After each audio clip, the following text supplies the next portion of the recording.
My own father and brother set fire to my flat. People who suddenly came into a lot of money. Oh no, I'm gonna die! $1,000 on a scratch-off that was given to me on my birthday by my aunt. It was just a $2 scratcher, and obviously nobody thought I would win that much. I scratched it in front of everyone and they were all super excited for me except my aunt, who demanded the ticket back because she paid for it. I even offered to split half with her. Long story short, she took me to small claims where the judge pretty much laughed and she didn't get anything. Haven't talked to her since.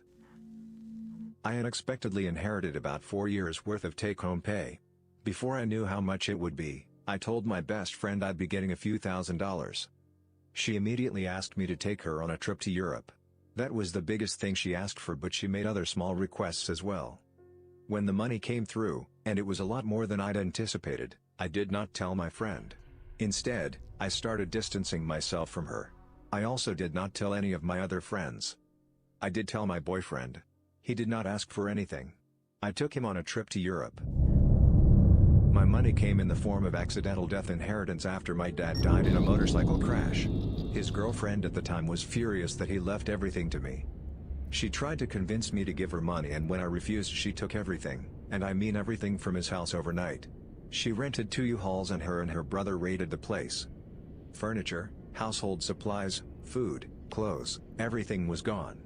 By the time I got there, their only things left were a few t-shirts she left on the floor and a couple empty cans of soda on the kitchen counter. She even took things that held no monetary value, like a calendar I made my dad for Father's Day one year. It was just colorful cardboard and pictures of us I had glued together. She took it all. She started selling what she could on Facebook, mostly his woodworking tools and fishing gear, and she fled to somewhere in the next state over. We tried to get help from the police, but they didn't do much.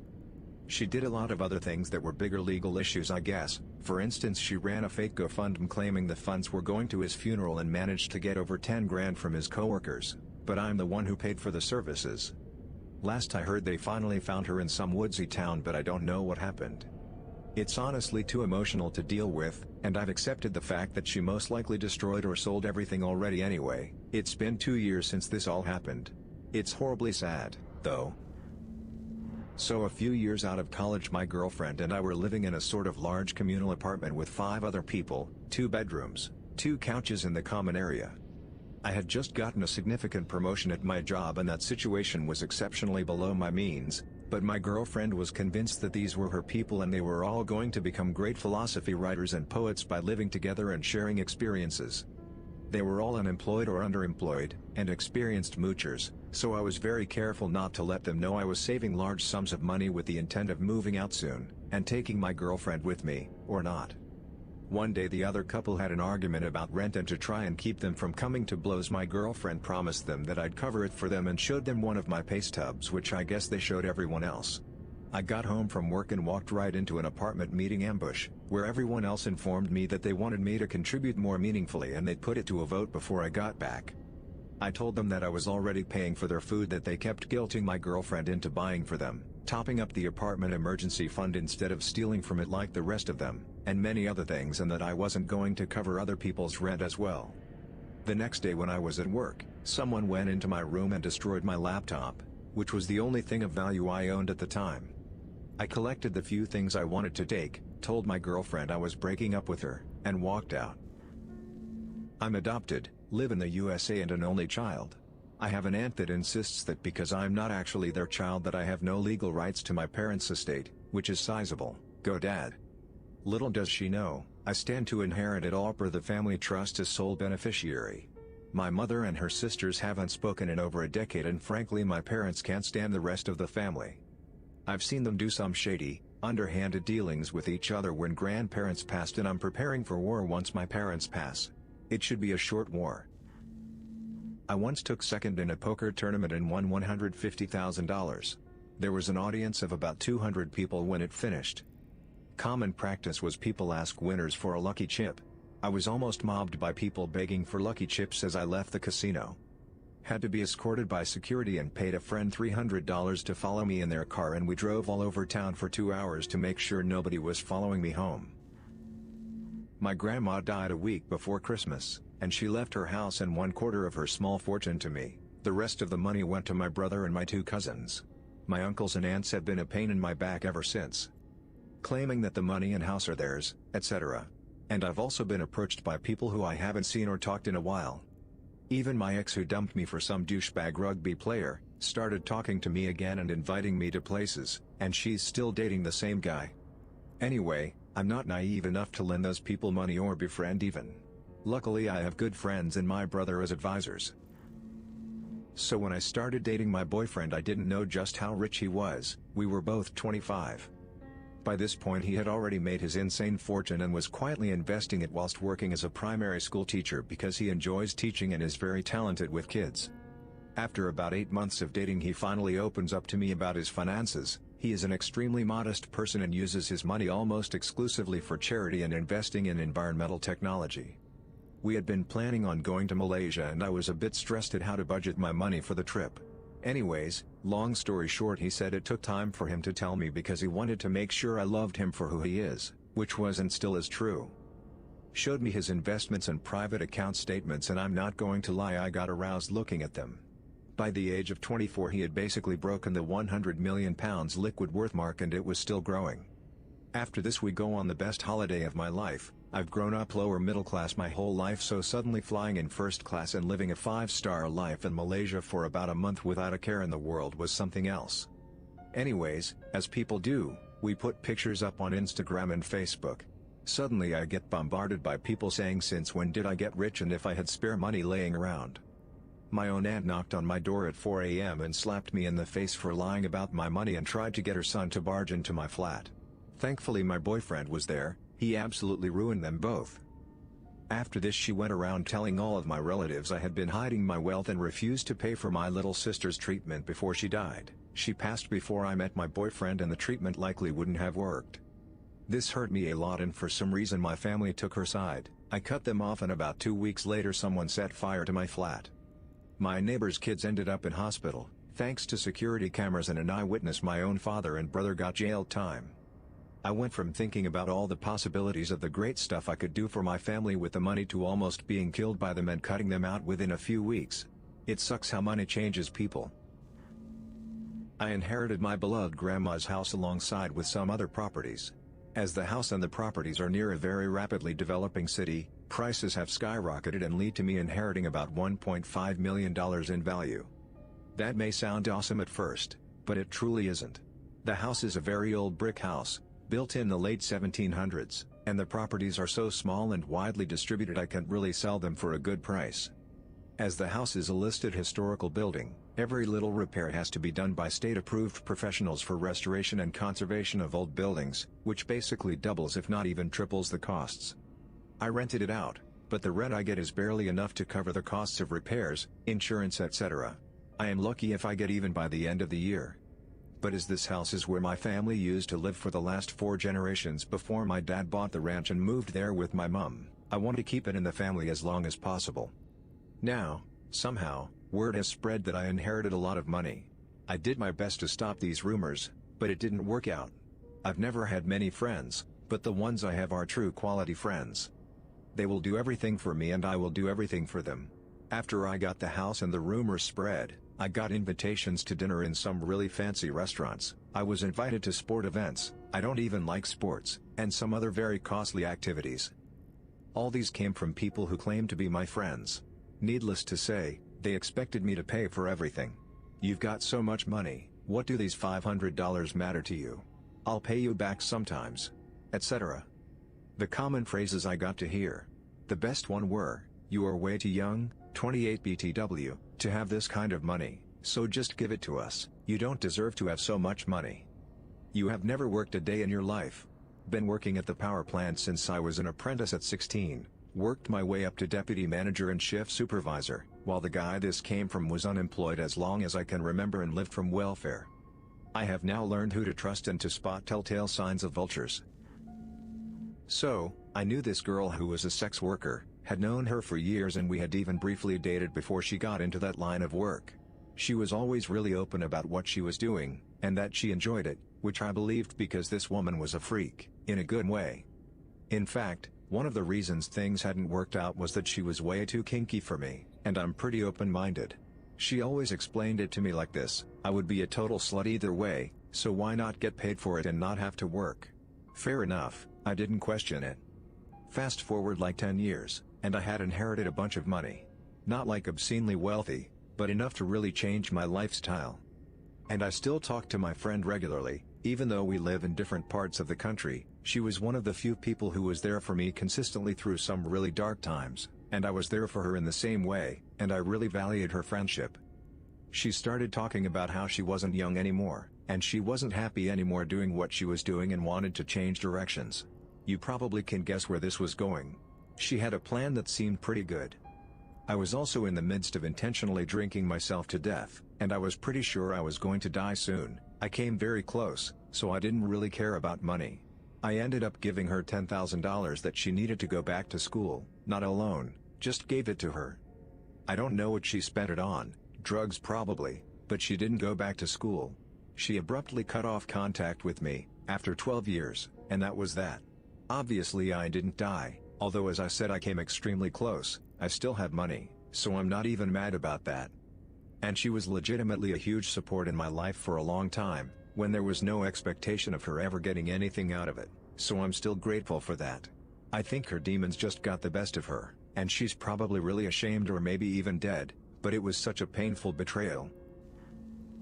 Got a $7,000 settlement from a car accident. I accidentally left the check on the corner table in the living room. My dad walks into my bedroom and asks if I can lend my mom any money. I work minimum wage retail and ask him how much does she need. He says how about half of that $7,000 check. It has been almost 8 years. I haven't seen any of that money back. Not technically begging, but still a horror story in my opinion. When I was around the age of 15, I had a job. Of course, my mom helped out tremendously and got me involved in this career platform, but it took a lot of time and effort on both of our parts, so we quite the profit from it. All the money was deposited under my name though, so I could use it once I turned 18. Didn't know this until I actually turned 18, but a trusted family member who knew my account information went into my account and took a good portion of money. It was pretty messed up realizing that someone who had already done some pretty messed up stuff to me also felt comfortable enough basically stealing money from a child. Still upsets me to this day because I wish that money could have gone to my mom. She deserved it more than anyone. My family has been poor for generations, but while my father settled in a life of crass poverty and petty crimes, his brother, my uncle, worked hard and built a small fortune. My branch of the family is the begging one, with my uncle being made to give us money numerous times. Worst instance so far was my father pulling a gun on his own brother, in public and in my uncle's own company, to steal a few $1,000s. I fled that environment and I'm following in my uncle's footsteps. Me and my husband currently make more than the sum of the incomes of all of families living in my mother's apartment building. I eagerly await the day when my father threatens me with a gun to get money out of me. I'm a fairly average guy in my mid-20s who always wears the same $2 t-shirt and $5 jeans, but over the years it started to leak out that I had some money. After a combination of me buying a business in my very small hometown, a gossipy girl from school who saw me on Seeking Arrangement, and enough social media posts showing me constantly traveling in business class or whatever, and the fact I seem to do very little actual work. Then in the last year or so I've discovered a seemingly entire new branch of my family tree and a whole bunch of people from high school I don't remember ever saying more than a few words to, suddenly claiming me as their childhood best friends. I caught up with an old actual schoolmate who knew me well enough and we're having coffee, and she asks, "Is it true you bought a plane?" And a few things like that were absolutely insane. The Chinese whispers in my town had apparently gone absolutely crazy, and I'm always uncomfortable running into someone when I'm back there, because everyone thinks I'm some crazy playboy millionaire when I spend most of my time in a blanket fort on the internet like everybody else. The extended family are the worst though, because they harass my mom, dad and grandmother who know nothing about my financial situation to borrow money. Many of these people I've never met in my life. People weren't begging, but we felt like they were jealous and envious and did not approve of our decisions. Basically my husband came into money because he had a number of severe permanent injuries from his prior job. So he got paid out a large sum and decided to stop working for a while. This was because we had been through some very serious illness, I was ill, and personal circumstances which messed us both up mentally, so we wanted to take the time to recover our mental health. And secondly, he needed to study to change careers because he was unable to work in his former career due to injuries. Many people, even our parents, disagree with him having even a few months off work to recuperate. This really hits me up the wall. And there have been so many people that don't think we deserve the money and are envious of the house we were able to buy with it. All throughout school I was a bit of a loser, didn't do well in class and never really cared. I used to go out all the time with my friends and would hang out with them all the time. After school I didn't do much other than waste time until I found my wife and wanted to start being better for her. I did a 1-year software development course and then got a pretty low-end job making almost nothing in my country, South Africa. When my wife got pregnant, all my friends basically ghosted me as I wasn't going to be going out partying with them anymore. They wouldn't return my texts or even answer my calls. A few years down the line I landed a very high-paying remote job, $200,000, for a SF-based company. The average salary for a software developer in South Africa is around $30,000 per year. My wife was very proud of me, I think, and posted a picture of me on her Facebook standing next to my new car that I had just bought. Not 20 minutes after she posted it, I started getting messages from some of my old friends saying that it had been a while and they wanted to catch up and really missed me. There was one guy I always had a soft spot for and decided that I would go have dinner with him and see how the last 4 years of his life treated him. We hadn't even ordered our food yet when he dropped the bomb on me that he felt that I owed him a lot of money for always being there for me and that I would be selfish to not give him some money as I had so much. I quietly just got up and left. I eventually changed my number and deactivated my social media accounts, but people still harass my wife and mother to try and get some money out of me. This doesn't even go into the absolute BS I had coming from my dad's side of the family, who are basically hillbillies. Kind of the opposite for me. Parents became rich very quickly and we moved into a huge house. I was 16 at the time and didn't really notice people treating me any differently. A few years later, early 20s, I would mostly hang out with poor people. Was never fond of rich or posh crowd. A friend asked for £20 so he could buy some food, but he paid me back 2 weeks later. I would be very stingy with my money and people respected that. In return, I gave my friends the love and respect they deserved as human beings.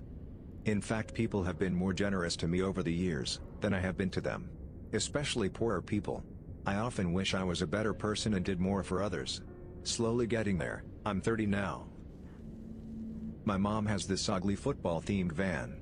Ever since I was 10 we would go around in circles about how it will be mine one day, but I told her from the start I'll pass. I hate vans. And football. Bought a different car and the van broke down after she put over 300k miles on it.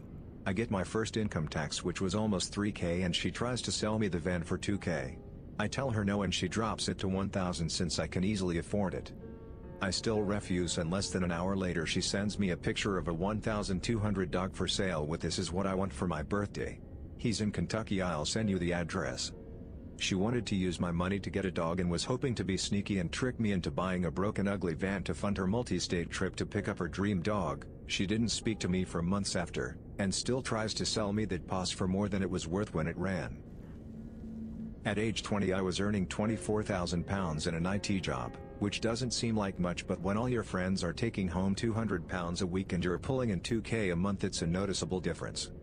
I basically became a bank. Always lending money to people. Eventually I had to stop because I realized even though my friends were paying me back, I was essentially facilitating their overspending and they were trapped in a cycle of debt. Now I just get the beers and the weed in, invite everyone round and we have a blast. I know someone who has an uncle who once won $7 million or something like that in the national lottery, and his wife turned evil after that. They had never had any problems in their marriage before, but she flipped on a dime the second the money came into their lives. She was extremely greedy and wanted to control everything, spend thousands of dollars on designer bags, clothes, etc. without asking him first, never cared about his or the kids' well-being and only cared about the money. His life was pure hell right after he won, but luckily it made him realize what an evil person his wife really was so that he could get rid of her and move on with his life. As far as I heard, it all turned out well after they divorced. Thanks for listening to Radio TTS. Hit the subscribe button and activate the notification bell for more videos. Click the right box for the Psychopath playlist. Share your own related story in the comments below. And if you get a lot of money, beware of the vultures.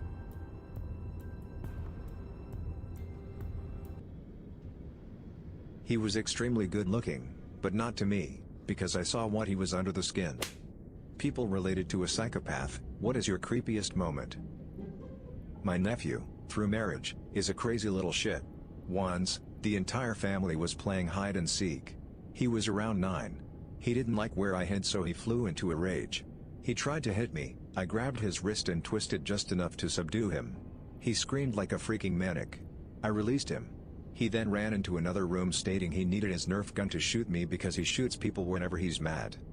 I looked at my sister-in-law and said, "Seriously, you're okay with this?"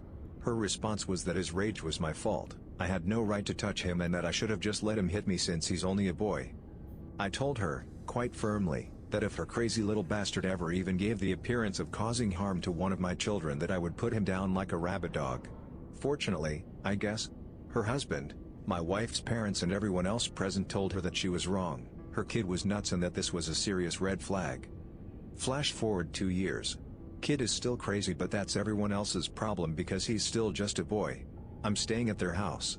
Things have mostly settled from that prior incident. I wake up very early every morning.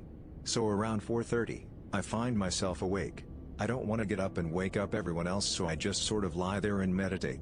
At around 5:20, the door opens. Thinking it's my kids, who were young at the time and still came to get us early, I kind of just glance up. Then I notice that it's the nephew and he's holding what appears to be an AR-15. Now, I suffer from PTSD from Iraq. So my fight or flight response is triggered, my heart is pounding, and I'm basically in survival mode. I wait. I watch. He creeps past the foot of the bed, walks up to my side and raises this rifle up to point the muzzle at my face. So I figure, this is it. I'm going to die.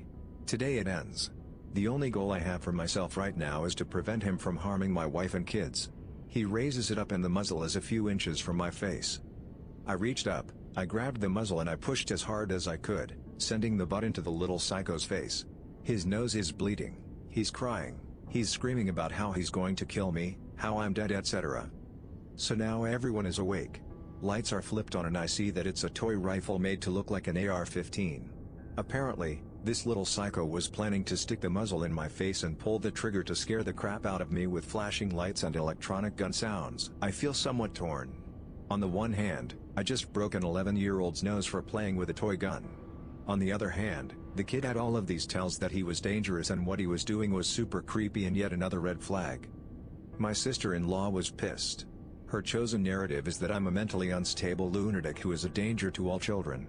She calls the cops. She insists, despite the protestations of my wife, that she's having me arrested and charged with child abuse for hitting a boy for playing with his toys. Police arrive. Interviews take basically the whole day.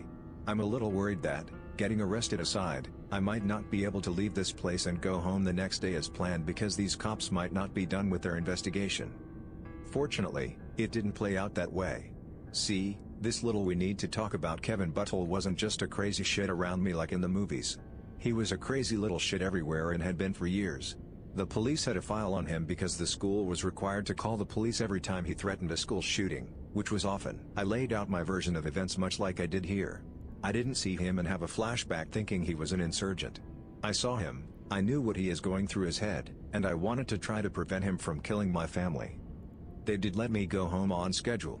And a week later the detective called me to let me know there would be no charges. He also told me that his interview with my nephew was chilling and he hopes that my sister-in-law pulls her head out of the sand and gets the kids some help. I told him she won't ever. And when he's 30 years old and on trial she'll be crying and saying he's just a boy. Hopefully he doesn't hurt anyone, but I know the odds are stacked against that hope. Before anyone asks, I refuse to stay at their house. If we are in town, we stay in our hotel. He is never allowed to be alone with either of my kids. And he is also not allowed in my house since he was caught trying to steal a pocket knife which he said he needed for surgery on the family cat. He was almost 12 at the time. I once woke up to my little sister trying to smother me, but thankfully she was also too small to get the job done. We were 7 and 5. It was the first of 3 attempts she made on my life growing up. She did it because I had refused to sleep on her bed as a sacrifice to the boogeyman. Longer story, we had our own rooms, but I hadn't been allowed to sleep in mine for 2 years. She'd have a fit every time I tried to sleep in my own bed, and our parents would convince me to stay in her room just to get everyone to bed. They went so far as to install a bunk bed in her room, but she still insisted we share just one bed. One night, I woke up to her wetting the bed. I was angry because I didn't even want to be there in the first place, and now I was covered in pee. She screamed at me to get back in bed, and when I didn't, she got up and tried to attack me, smearing yet more pee all over me. So we were both shrieking at this point, and our parents woke up and came down. I don't remember the exact conversation since it's been almost 30 years, but the gist of it was that first she demanded I sleep in the piss puddle and she would just sleep against the wall and we'd pretend nothing had happened, and when my parents didn't agree, she became very distressed and admitted that she thought there was a monster in the closet, and had been insisting I sleep in the same bed with her so it wouldn't kill her. And she was terrified that if I moved back to my room, or even to a different mattress, she'd be eaten.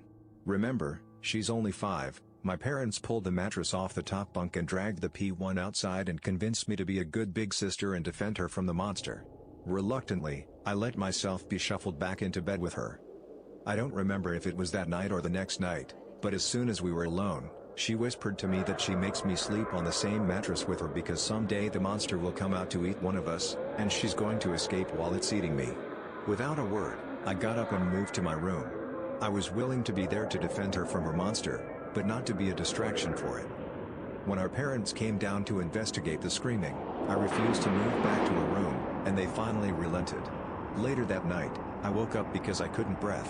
My sister was on my bed trying to suffocate me with this blank, dead expression on her face. When our parents came back to investigate yet more yelling, she told them she'd just come into my room because she was scared of the monster. They didn't believe me that she was trying to smother me.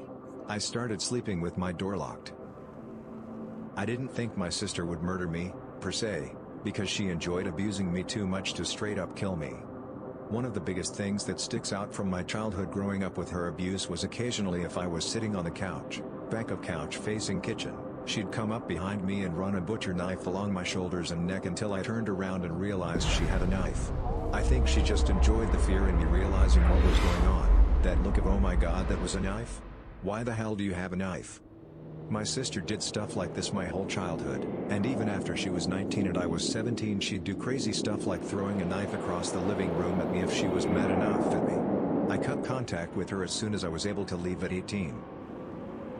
My mom was 19 when I was born and we had a very close relationship when I was little.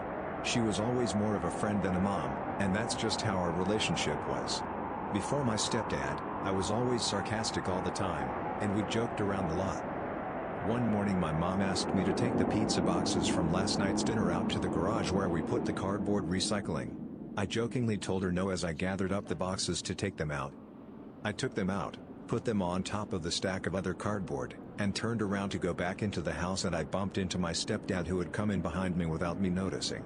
He then proceeded to lift my 13-year-old body completely off of the ground by my throat, and pinned me against the wall of the house. He got in my face and was screaming at me about disrespect. I remember flecks of spit getting on my face. My feet were back on the ground but I was still pinned and his hands were around my throat.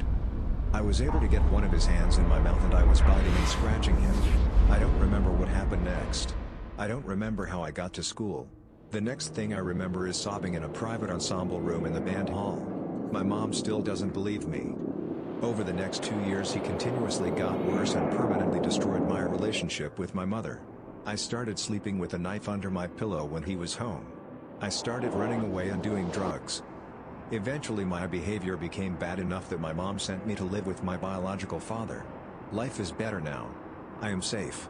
I still have the occasional nightmare and cannot stand any sort of confrontation whatsoever, but I'll be okay. I have a male cousin who I strongly suspect is some kind of sociopath. When I was a child, I'm female by the way, I lived next door. He was in high school and I was in grade school. His family had a pool and we would often go over and hang out, which I dreaded because this cousin would, when no one was looking, sneak up on me and either throw me into the water or get in with me if I were already in and hold me under until I was so out of breath I would actually breathe in water and go limp.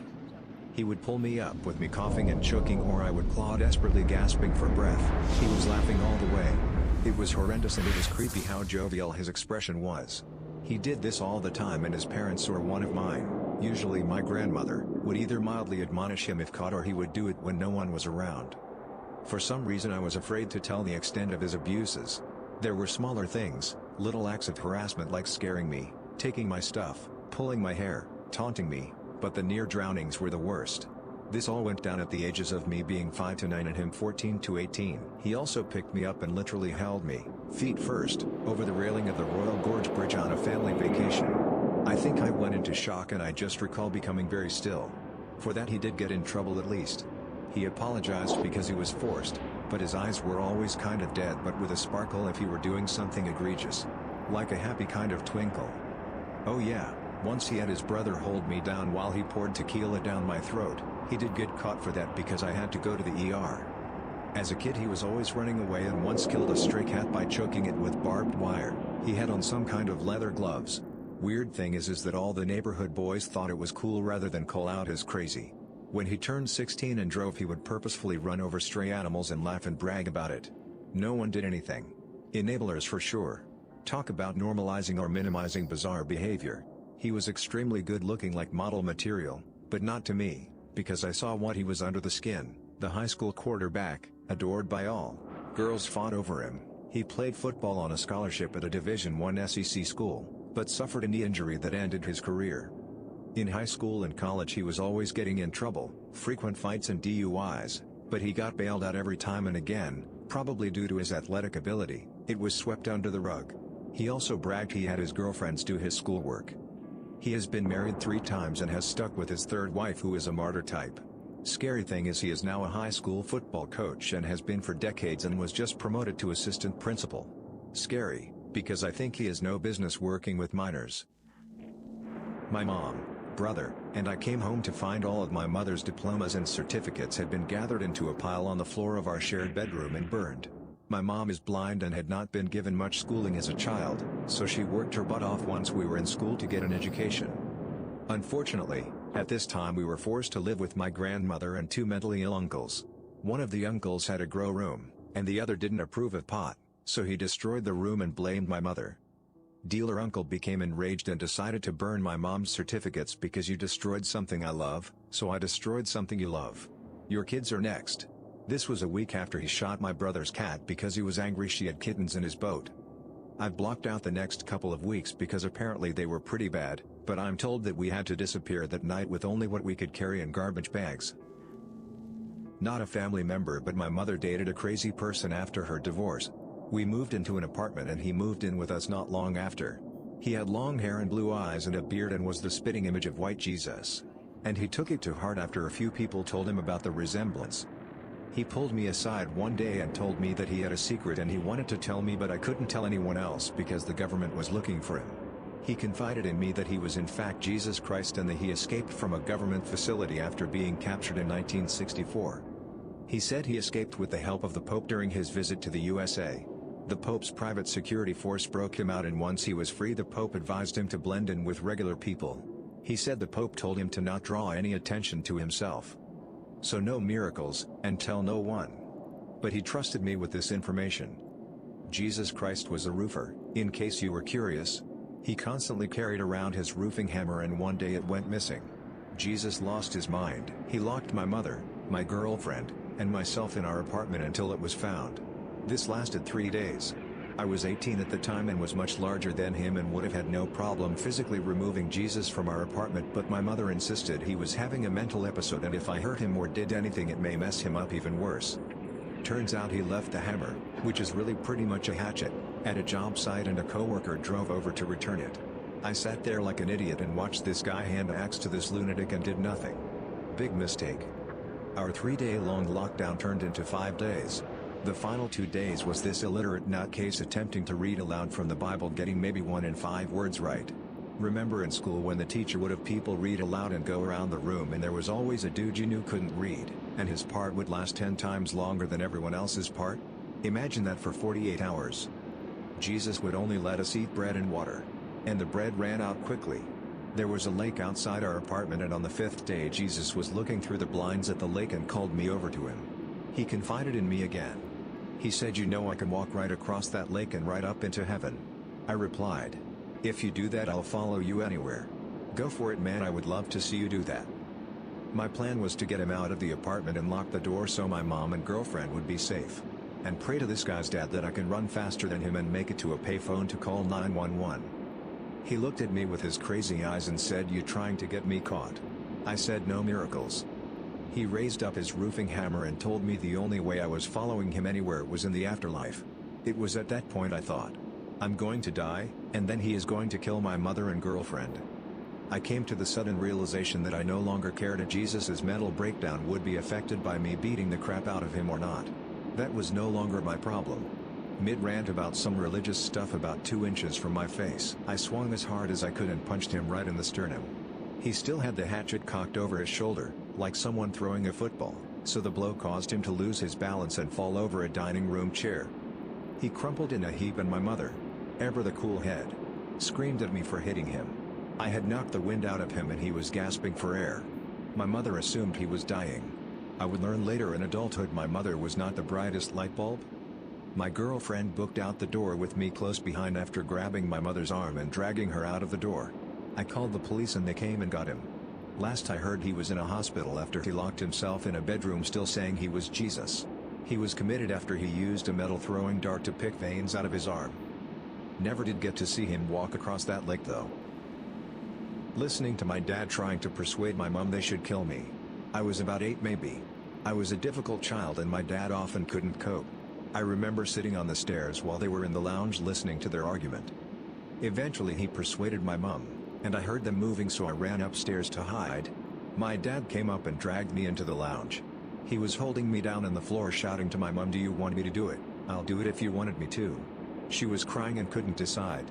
Eventually she said no and he let me go and I ran back upstairs. I think they planned to kill me a few times but that was the scariest one. Another time my dad asked me to give him a hand getting something out of the shed. When my back was turned, he hit me in the back of the head with a hammer. I turned around and he was staring at me. His eyes looked like they were going to pop out. I ran past him to go to my mom who was making dinner in the kitchen. I was crying and shouting about what just happened but she didn't look at me or say anything. She wasn't shocked. It was like she knew what he was going to do. We were like a normal family in many ways. I went to school, went on holidays, I went out with friends, just bad things would happen at home that nobody else knew about. I think the worst things happened before I hit puberty. As a teenager it got better but we rarely got on. I would barely speak to him and he used to get really angry that I was ignoring him, but there wasn't any more physical violence. I remember when I was 15 maybe, we were arguing in the living room and he came charging towards me. It was the first time I stood up to him. I charged back at him with my fists raised. I was so angry and I thought I could take him. He backed off straight away. He looked like he was hugging himself as he ran off. From what I remember he didn't try to hit me again after that. I don't know if this is true but I was doubled up with stomach pain one night. My dad told me my mom tried to poison me. He brought it up in a few arguments. My mom was a sweet woman. I can't imagine her wanting to kill me off her own accord. I think my dad persuaded her to poison me. I left home at 18 when I went to university. I don't understand why I didn't leave sooner. I know I was scared of how I would cope in the big wide world and that's what stopped me leaving. I felt broken like I wouldn't be able to support myself. I moved into a house with my best friend and 6 others. I remember thinking it was so weird how nobody shouts at each other. I'm not in contact with my parents. My dad died a few years ago from brain cancer. I barely spoke to him before he died. I don't speak to my mom. She denies anything ever happened, that he never hit me and we just had some bad arguments sometimes. I don't feel like I could have anything to do with her until she acknowledges how things were when I was young. I think she is scared of the truth coming out. Thanks for listening to Radio TTS. Hit the subscribe button and activate the notification bell for more videos like this. Feel free to share your own stories about psychopaths and sociopaths in the comments section.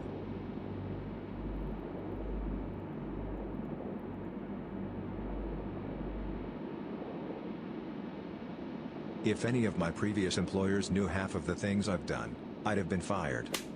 People with personality disorders, what are some of your success stories after being diagnosed? I was recently diagnosed with avoidant personality disorder. I'm 28. I grew up with the message that intimacy equals surrendering all control to the other person, and I was never able to trust my parents or family members because I knew they were more concerned about themselves than me. As an adult I've always tended to lose myself in relationships, lose sight of my own wants and needs and form myself around the wants and needs of my friends and partners, whilst feeling resentful for being unable to show the real me to anyone. Currently I have no real friends because I find that stuff exhausting, and I have a boyfriend, but I hate the way I absorb his values and opinions, and I miss being in touch with my true self like when I'm single. I desperately want to have meaningful relationships in my life, but I can't escape the impulse to become subservient to whomever I allow close to me, and I end up resenting them as their identities take hold of me. I don't want to be alone, but alone is the only way I feel in control of myself. I can't say I'm a success story because I only recently received this diagnosis and I still have a lot to work on, but at least I know what I'm dealing with now, and for me success will consist of learning how to actually share my true thoughts, feelings and opinions with people. Which is really hard, how to end a relationship that doesn't suit me rather than suiting myself to my relationships, and learning to trust myself even when others disagree with me. I think I have a long road ahead. I was suffering for years with unknown mental health issues and had a string of awful abusive relationships. I finally got diagnosed with borderline personality disorder, started getting help and meet an amazing person who supports me, puts up with my sometimes over-the-top mood swings with kindness and love. Sometimes I worry I'm putting too much on him and tell him this often. He always bats it away saying I'm worth it. To be clear, I don't abuse him or say horrible things to him, it's just my mood around him that can be toxic. If I get upset I can't really stop the process and it can be very stressful, with me crying and unable to self-soothe etc. I do my best to keep these things to a minimum, and I am getting better the more time goes by, and even just blurting out how I feel and getting a hug off him helps so much, knowing I'm not being judged even if I'm acting like a child. I still have a long road ahead, and maybe one day he will realize it's too much for him, which I would totally understand. It's shown me what a person can be, and what everyone deserves, love and understanding, and I'll always be grateful to him for that. I'm not unlovable just because I'm sick. To say I've had a diagnosis or two, been through the ringer a bunch, and have had to deal with the repercussions of that would be an understatement. What I can say though, is when I finally addressed it to the people I trust and care about, it lifted a great weight. I guess my advice would be just own it, don't sugarcoat, joke about it, and overall let loved ones know you recognize the behavior and move forward with the assumption that it was a learning experience and people progress. Often it makes you a much better person. I've been with my boyfriend for 5+ years, and was diagnosed with borderline personality disorder about 2.5 years into our relationship. Before my diagnosis, even though we got along amazingly, communicated well, and were generally happy, I would find myself throwing toddler-like tantrums at any perceived or imagined slight. I hated this about myself. I thought I was a bad person because I just couldn't control myself. My partner happens to be an amazing people reader. He seems to just naturally pick up on people's personality and intentions as easily as I notice hair color. He was nothing but understanding.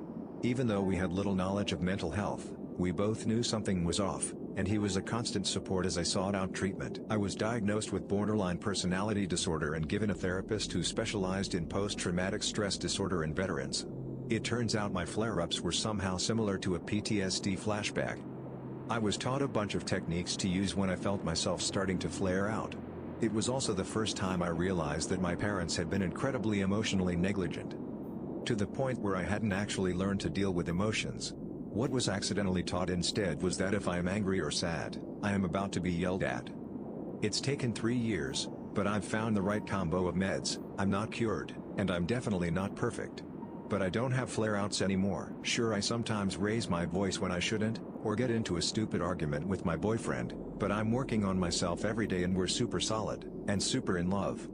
I'm actually typing this beside him, aboard a ferry on our way to what will hopefully be our new life. In 3 hours I'll be doing the entrance exam for a college program that I'm really excited about. Afterwards we're checking out the shop he'll be managing in September. We have a cat and a dog together, we illustrated a book together, found a 20,000-year-old fossil together, and foraged together at least once a week. Girl with borderline personality disorder here, also known as she's a psycho, stay away from her, in common media. I started my current relationship before I'd been diagnosed. I had cheated on my previous 2 boyfriends, and gotten together with the guy I cheated with. He got me to realize that my brain wasn't doing normal things. Turns out sabotaging your own life and having panic attacks at the thought of people canceling plans is not a normal person thing to do. So I went to the doctor, and got diagnosed with BPD. I'd already gotten a diagnosis of depression, generalized anxiety disorder and social anxiety disorder in the past, and was struggling with them at the same time. Getting diagnosed made everything easier.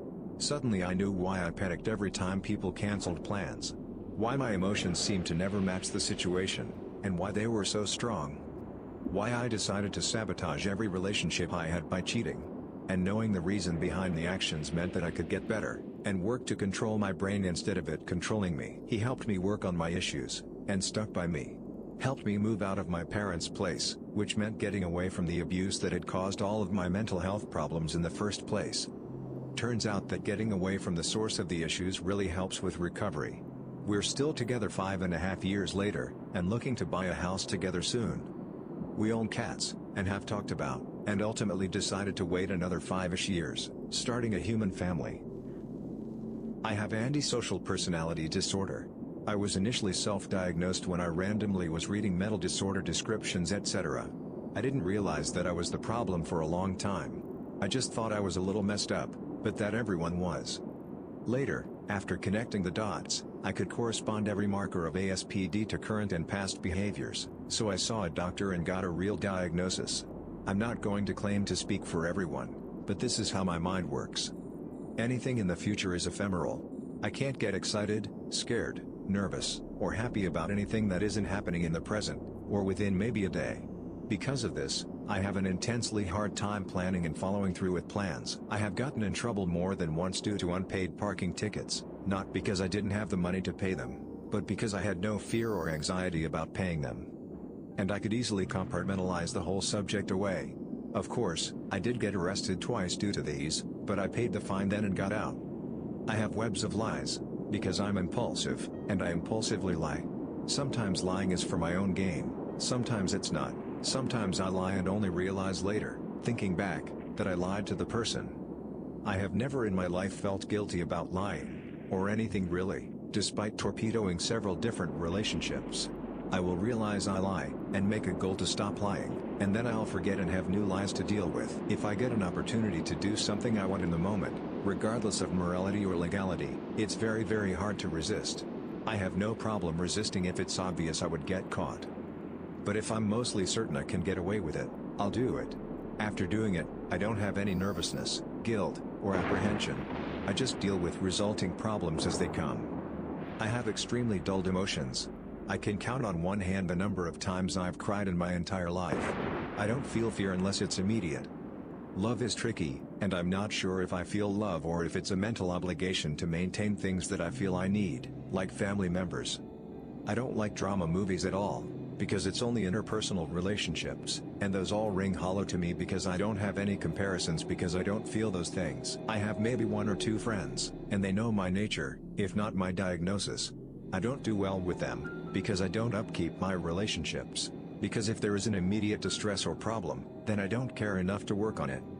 I indulge in tons of self-destructive behavior, because my brain doesn't give me any feelings to stop these things. I know they are wrong, but my brain is able to convince me that, with no immediate consequences, that I can avoid the consequences. I have made very intense efforts to avoid meth, heroin and the like because I'm afraid they will end me. I'm non-violent. A lot of people with ASPD are violent, but that is the only symptom I've never manifested. I can maintain a job because I employ tons of deception and lying. If any of my previous employers knew half of the things I've done on the job, I'd have been fired. If I wasn't a good liar, I would be on the street, because I can't control my impulses. It's not he's just an butthole that does what he wants and doesn't take responsibility. I always take full responsibility of my actions when they come out. I have intensely regretted doing things after I've done them, but that passes in minutes or hours. My brain fully and completely removes all non-immediate fear or danger from actions, and, consequently, I do them.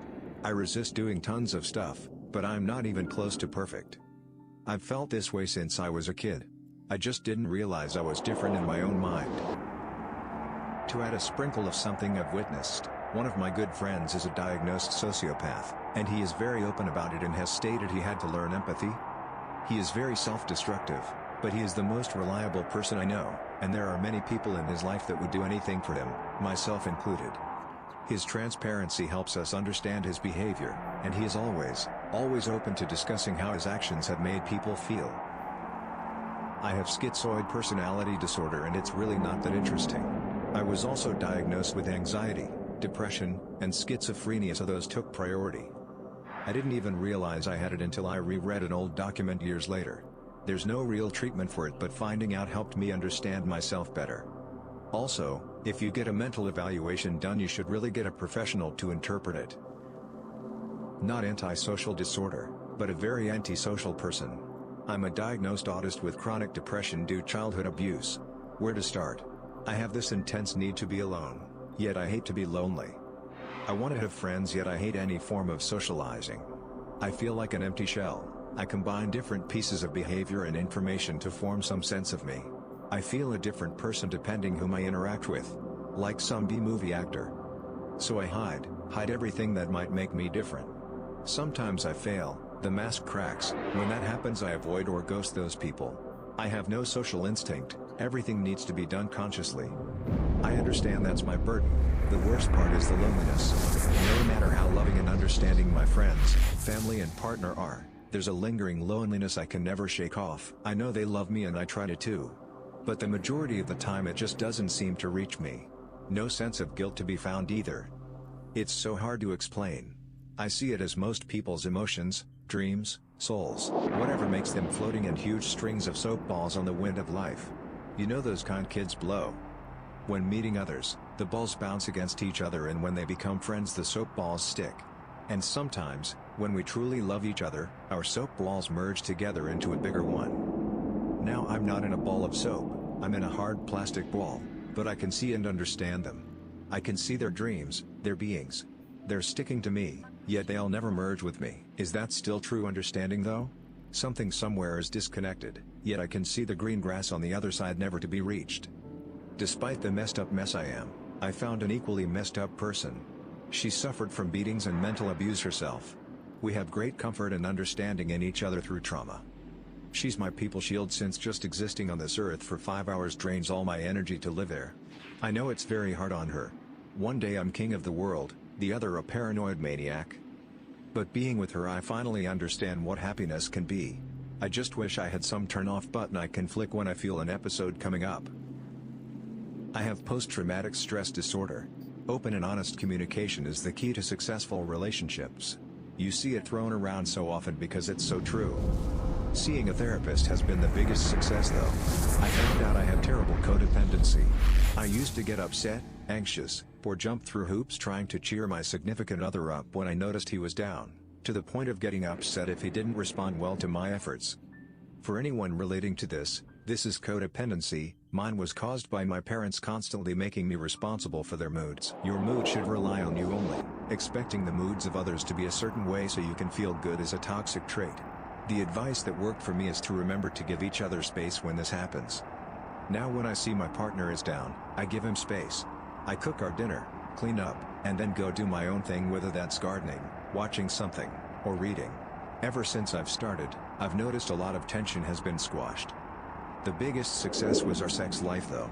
Almost every time we had sex my PTSD was being triggered, and when I finally told him about it, it was during the heat of an argument, so it came out all wrong and I basically passed a complex onto my significant other where he was worried about it every time we had sex. He stopped instigating sex for a while because of it.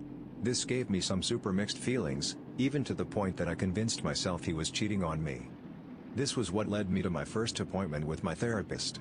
Communication was thrown out, but she also gave me pointers on healthy, open communication. One person speaking, one listening, and the one listening need not immediately jump to the defense but rather must try to jump to an understanding of one another.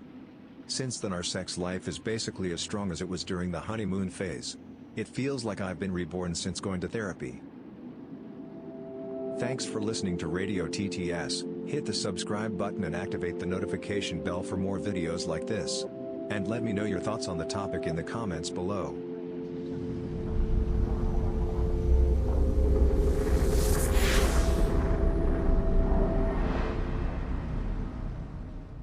She always leaves a horrible mess of destruction and pain in her wake.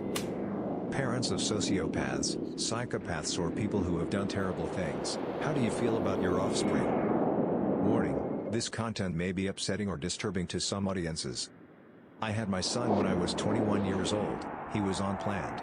His mother and I had been together for a little over a year when she got pregnant. I was working at a pizza place when he was born. I remember the first time I saw him, he had big blue eyes and looked a lot like his mother. I loved him from the first time I saw him. I told myself I was going to do whatever it takes to bring him happiness. The first 3 months were wonderful. I was learning how to be a father and spent a lot of time with him. Times got rough. Money was a problem and my relationship with his mother was a disaster. We fought a lot, screamed. I regret those screams. She developed a painkillers addiction after an operation and there was a constant malaise when we were together. She wasn't the same. I tried to help her but she wouldn't let me. More fighting ensued. A week after his first birthday I found out that his mother had been cheating on me. There was no reconciliation possible. It was broken. I moved out, tried to get custody but lost in court. Only saw him every 2 weeks. He was a normal child, liked Pokémon a lot. We would watch it together when he was at my place. Gave him gifts, cuddled him, told him I loved him and was proud of him while he was growing up, and then things changed. At around 8 years old he became distant, rarely talked, was prone to fits and spent most of his time in his room. I tried to get him to talk to me but it was of no use. I saw a huge bruise on his left shoulder one day. I asked him where he got it. He shrugged it off. Then it was a broken finger, and then a rib. I contacted the police. His mother said he was clumsy and always fell, but my son finally admitted that she beat him but the cops did nothing. I finally got his custody when he was 12. His mother took too much pain meds and had set fire to her apartment. She was declared unfit. He was never the same. The joyful child he was gone. I tried to get him help but he'd run off. I tried to get him to meet a counselor but he ditched the meeting. As he was going through adolescence I was seeing less and less of him. He started to hang out with questionable kids and got into pretty hard drugs. I did what I could to get him out of this slippery slope but to no use.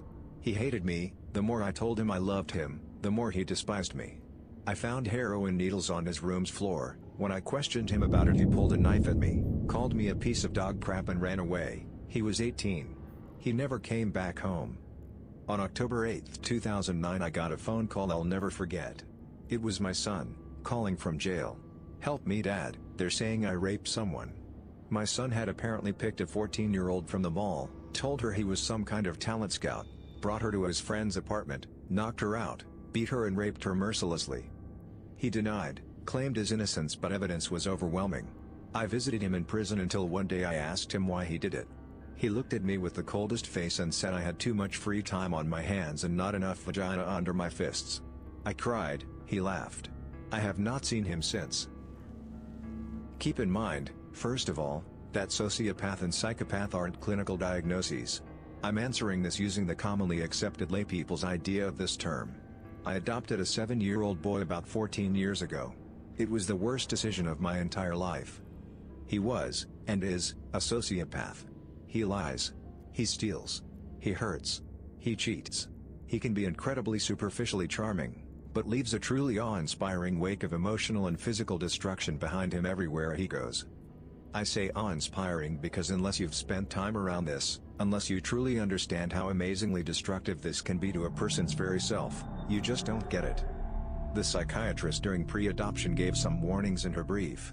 The social worker, whose job it is to get kids adopted, pushed and pushed, poo-pooing the psychiatrist's reports, minimizing them and insisting reports from his placements were biased. Now, understand, I am not inexperienced. I have other kids. I've worked with special needs kids. I thought I was prepared. I wasn't. Nothing, and I mean nothing, can prepare someone to have this inflicted on themselves. It changed me. It fundamentally changed me as a person. It did the same to everyone else in the family, in different ways.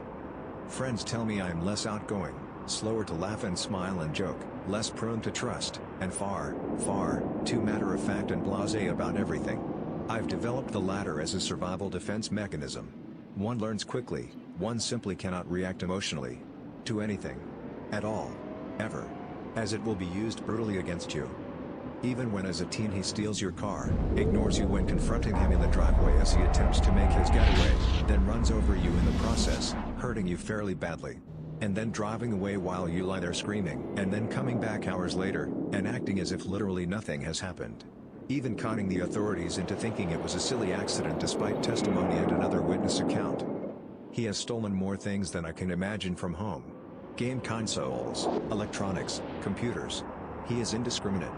Now an adult, he steals from children, just to pawn the stuff to pay off his dealer so he doesn't get beat.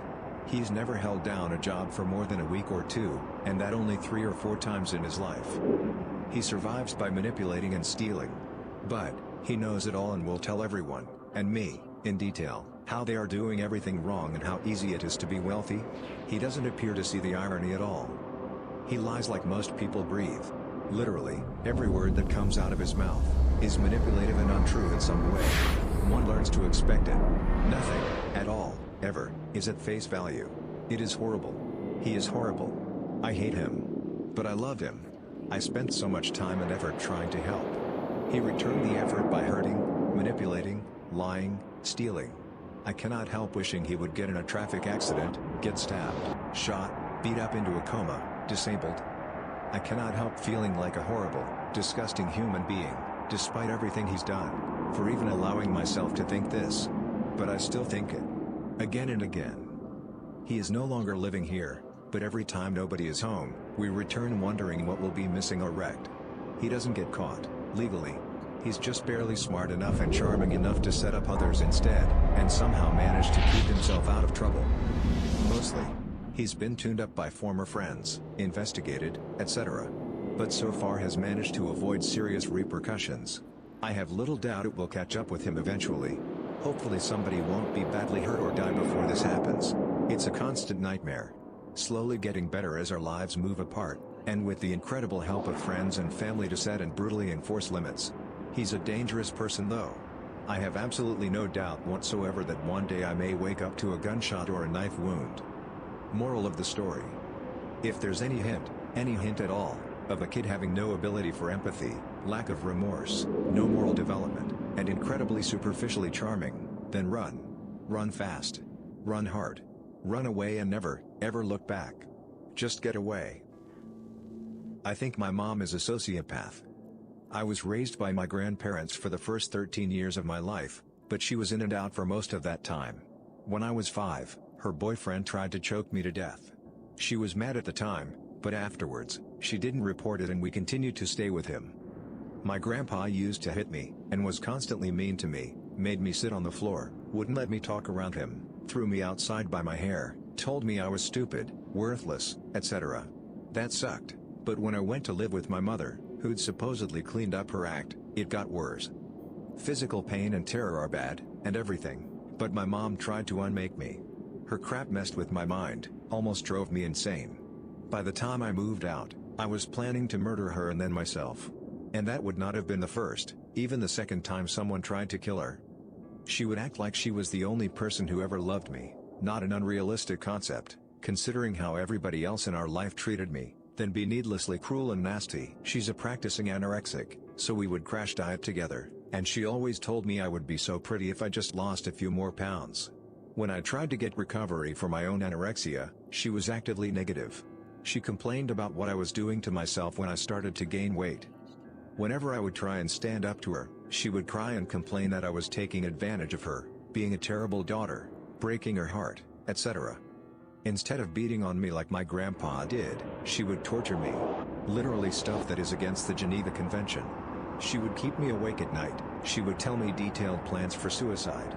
In the morning she would wake me up by dragging me out of my bed by my feet, screaming the whole time about something I couldn't have possibly done to her. She would alternate concern and violence or threats of violence completely at random. You never knew what she would act like, minute to minute. She's told me before that she treated me so horribly because of my bad karma. If I ever tried to point out how toxic this all was, she would tell me I brought it on myself by being negative. The thing that really makes her a sociopath is that this is not insane behavior. This is just the stuff she did to keep me distracted and confused so that she could get the $300 a month state aid for having me in her house. If I'd ever been aware enough to leave, that money would have gone with me. Which it eventually did when I did leave. She does it to my grandma. She tells her one thing, then another, then confuses them with each other. Then my uncle thinks my grandma is getting dementia, and my mom totally agrees, because she needs grandma's car, or she needs everybody to be too upset that grandma is confused to wonder why grandma is paying part of her rent. Her ex-boyfriend pays her car payment. For a while, she bragged that he still thought they were together, joking that he's too old and ugly. I know she mocks him because he can't get it up. He can't get it up because he has prostate cancer. He's a really nice man, and she will do anything to ensure that she's in his will, and that she gets as much out of him as she can before he dies. To this day she pretends she doesn't understand why she can't have my address. She actually asked me what she'd done to me lately to deserve such horrible treatment. Lately. The only reason she hasn't hurt me lately is because she doesn't know where I am, and only has the most basic details of my life. I'm not a parent, but I have an older sister who I believe would be considered a sociopath. She has torn apart my family, physically hurt us, stolen from us, lied to us, among other terrible things. My mother, the kindest woman in the world, has been completely physically and emotionally ravaged by my sister, Brandy. Brandy was born 8 years ahead of me, in 1981. My mother was married to an abusive alcoholic at the time, Brandy's father, Vic. He disappeared shortly after she was born and never heard from again. However, Mom says she sees a lot of Vic in my sister, that he had a very similar personality. When Brandy was 5, my mom met my dad. She was extremely unhappy with the new addition to the family and would often have random fits of rage and throw things at my dad and become physically violent. My dad just thought she needed to adjust to having a male role model in her life, and she would eventually settle down. That never happened. Shortly after Brandy's 8th birthday, I was born. This caused even more disruption. When I was around 6 months old, she began covering my mouth with her hands, when I wasn't crying. When I was happy. Because happy babies disgusted her.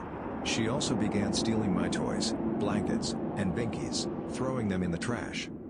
My parents started to grow really concerned, and started sending her to counseling. They could not figure out why she acted like this. They are kind, loving, caring parents, doing their best. Around this time, they find out they are pregnant again, with my little sister, who was born about 1.5 years after I was. When my little sister turns 1, Brandy throws her into a wall and breaks her arm. My parents are extremely scared, frustrated, and unprepared. They decide it might be best for her to live with my grandma, 2 hours away. From 10 to 13, Brandy is molested by my step-grandpa, until his death, we found out years later, and my mom has never forgiven herself. This is when her life really starts to spin out of control. She begins stealing, lying, cheating, sleeping around, etc. She develops an alcohol and drug problem by age 15. She is expelled at age 16. At age 18, she throws my grandma to the ground and steals her car. She ends up with a man who is in his 40s. Chris becomes my brother-in-law. He is an alcoholic, a felon, has a gambling problem, a drug addict, a woman beater, thief, just an all-around bad person. But he is terrified of Brandy. He once told me she is evil, an evil he never wants to experience again. He is currently in hiding with their son, who is also terrified of my sister. She ends up pregnant at 22. She doesn't care. She drinks, smokes, does drugs. My nephew is born blind and develops autism. She would contact us when she needed something, but we could never find her. She would find us, and it always ended up hurting. She runs away from everyone with her son and abandons him at age 4 in a crib in an apartment in Alaska. He is found 3 days later, extremely malnourished, laying in his own poop. It was horrible. She's 32 now. I have no idea where she is at the moment. My parents have a restraining order against her, and moved. Here's a list of horrible things she has done to us. Stolen my vehicle and my mom's, broke into my parents' home and smashed every single dish and pulled everything from the cabinets and pantry into a giant pile in the middle of the kitchen. Tried to stab my dad. Tried to stab me. Abandoned my little sister and me at a mall 6 hours from home when we were 11 and 12. Covered my little sister's mirror in her blood, after she slit her wrists.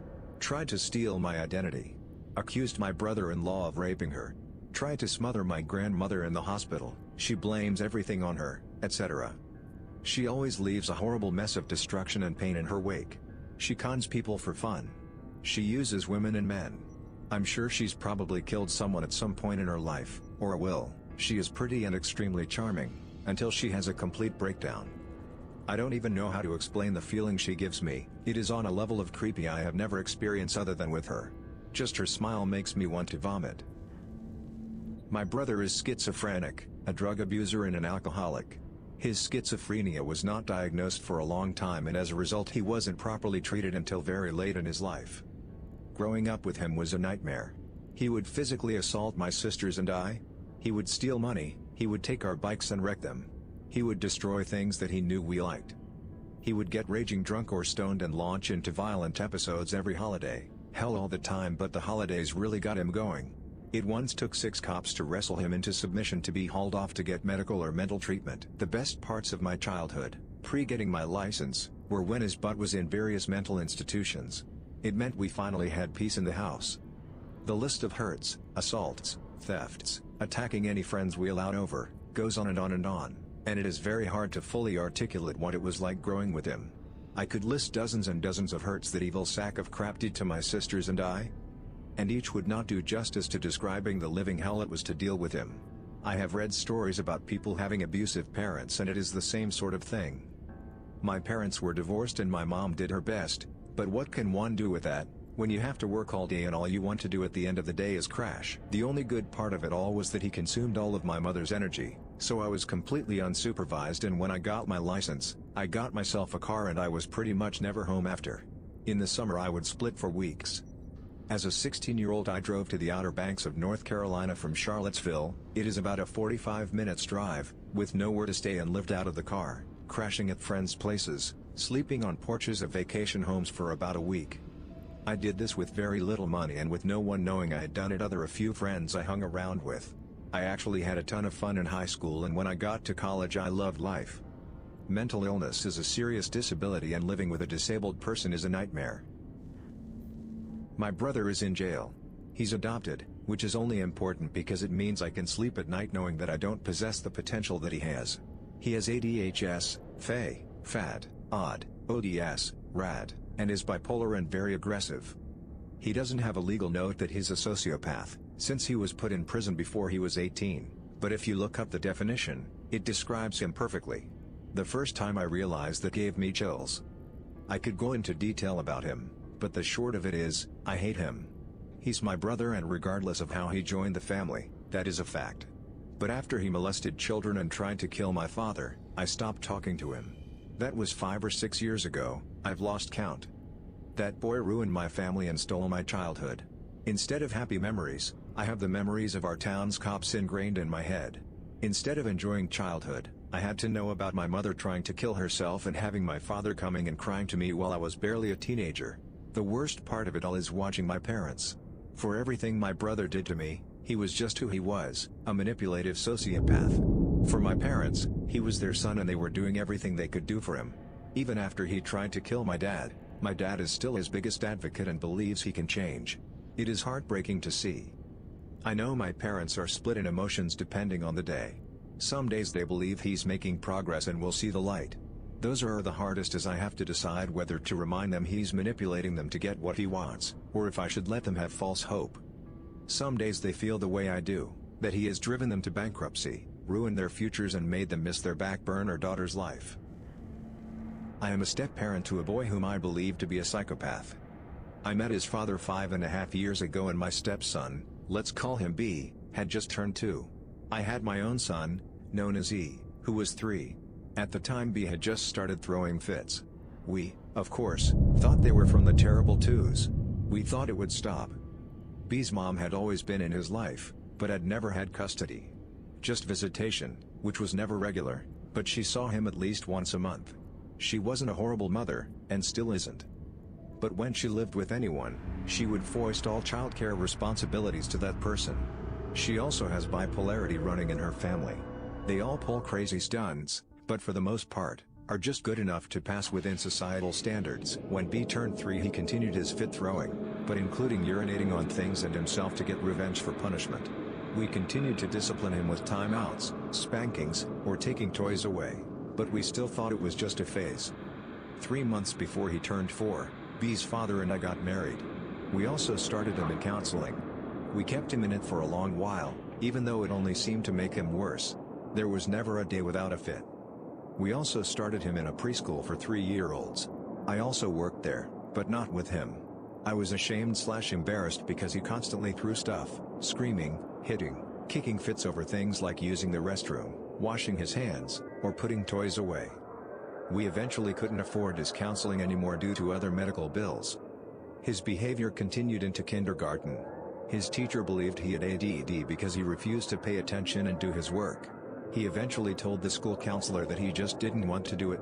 This is a continuing problem today.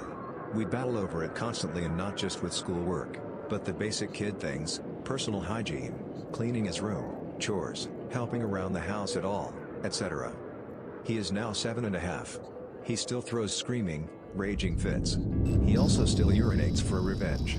I have to clean his bathroom constantly because when he gets mad, he goes in and pees all over the floor and shower curtain. He also lies in bed every morning and pees himself, then changes his underwear. He does that even when he hasn't been in trouble. He refuses to wash himself in the shower. It's been weeks since he last washed his hair. We've simply given up on that.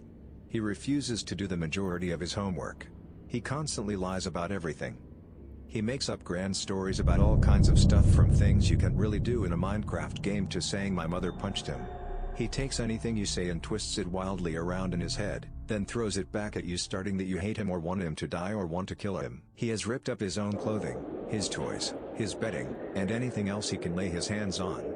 He also tried to manipulate every situation he can and has been known to steal, particularly from school. No matter what you do or say or try, he will argue with you until he's won or thinks he has. No matter what we do or where we go, even if it's just for him, he's unhappy. Always, always unhappy. He has never been molested or touched by anyone. We know this for certain and have had him evaluated by his new counselor just in case. Our families don't have extended contact with him for all the reasons listed, but my mother generally keeps him one night every 2 weeks.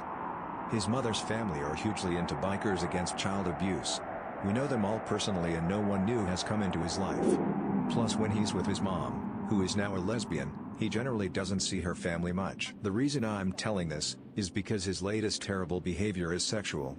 The first time he was alone with his Kindle, 15 minutes while my mother did laundry, he looked up boobs on YouTube and watched a bunch of videos. He got in a lot of trouble, including having no Kindle and no YouTube access, but went to his mom's and did the same thing, but tried to show his little 6-year-old sister. Also within the last year, he has told E that he has touched his sister's boobs and peeped on her while she's naked. Not to mention all the times he has touched E's private parts, including an incident when he put his mouth on E's crotch. E was wearing jeans, and bit down. He also touched our toddler S's behind repeatedly, in a not nice way. He is no longer allowed to be with him alone. He is currently back in counseling. Although there has been no improvement in months and the counselor is running out of ideas. How do I feel about him? Honestly, I can't stand him. I know he's only 7, but he has ripped our family apart.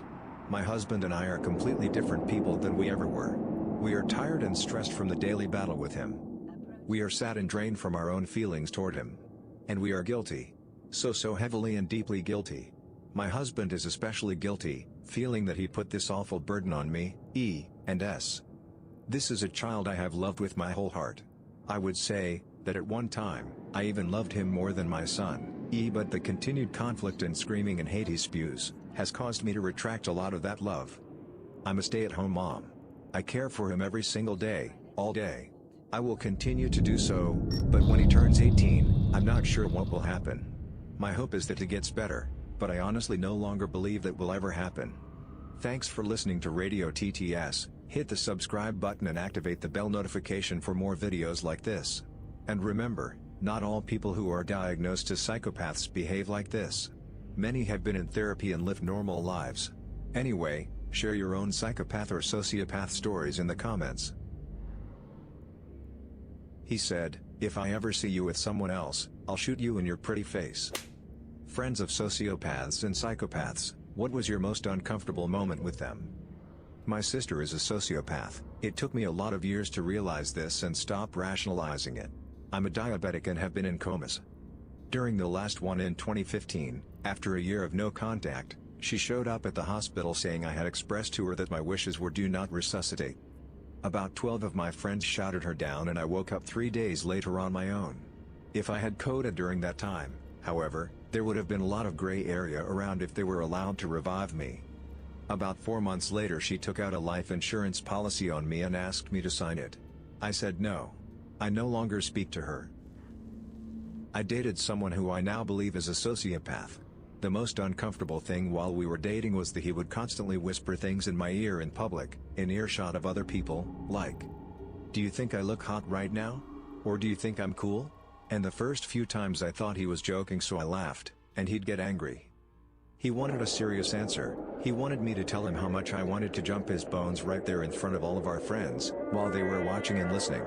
I'd get lectured afterwards like, you know, you really insulted me personally when you laughed at me in front of everyone. He could also cry on cue to get what he wanted, and as soon as he got what he wanted, it would instantly switch off and he'd turn very serious and tell me what a horrible person I was. The instant emotional switches are disarming. When he broke up with me, I went from being his favorite person in the world to instantly at the very bottom of his list. He laughed when I cried on multiple occasions, calling me ridiculous. What's very alarming about people like him is how many people they can get on their side with their charm. None of his current friends know anything about his behavior behind closed doors. And they're all new people. All the people who caught on when we were dating are gone from his life. He has convinced his new friends that I'm a psychopath because I tried to tell others what happened. So whenever I say anything about what a creep he is, I get brigaded by the new people who are now being manipulated. Also, he is completely dead in the face and eyes, until you interact with him, and then it's like he becomes animated. I was making some brownies. My sister was visiting for some reason. Maybe it was Christmas. Anyway, I like my brownies gooey and hot, so I'm cutting into them a little earlier than I should. Sister flips out and starts beating on me, grabbing heavier and more dangerous weapons from whatever she can reach, pans, rolling pins, etc. Becomes a scuffle where she keeps screaming, "Stop hitting me!" while all I'm doing is grabbing her wrists to avoid taking one to the head. Maybe it's not the most uncomfortable she's made me or the most evil thing she's done, and she's done worse to people we aren't related to, I know, but when people ask why is your sister so crazy, that's the memory that comes into my head. Her gigantic freak out over brownies that I was making. Someone replied, "I've encountered something like this before, and it was equally bizarre to see for the first time. It was college. I shared a suite with 3 roommates. I was in a side room and one roommate and a visitor were in the main one. The 2 involved had minimal prior contact. The visitor, female, blew up at the roommate, male, over a minor annoyance, in this case his peeling packing tape off the roll. I guess it was too loud or something. Literally in about 60 seconds she escalated from these weird irritated whine growls, to demands for him to stop, to insults, and then it was suddenly hitting, kicking, scratching, threats, like a full-on tantrum.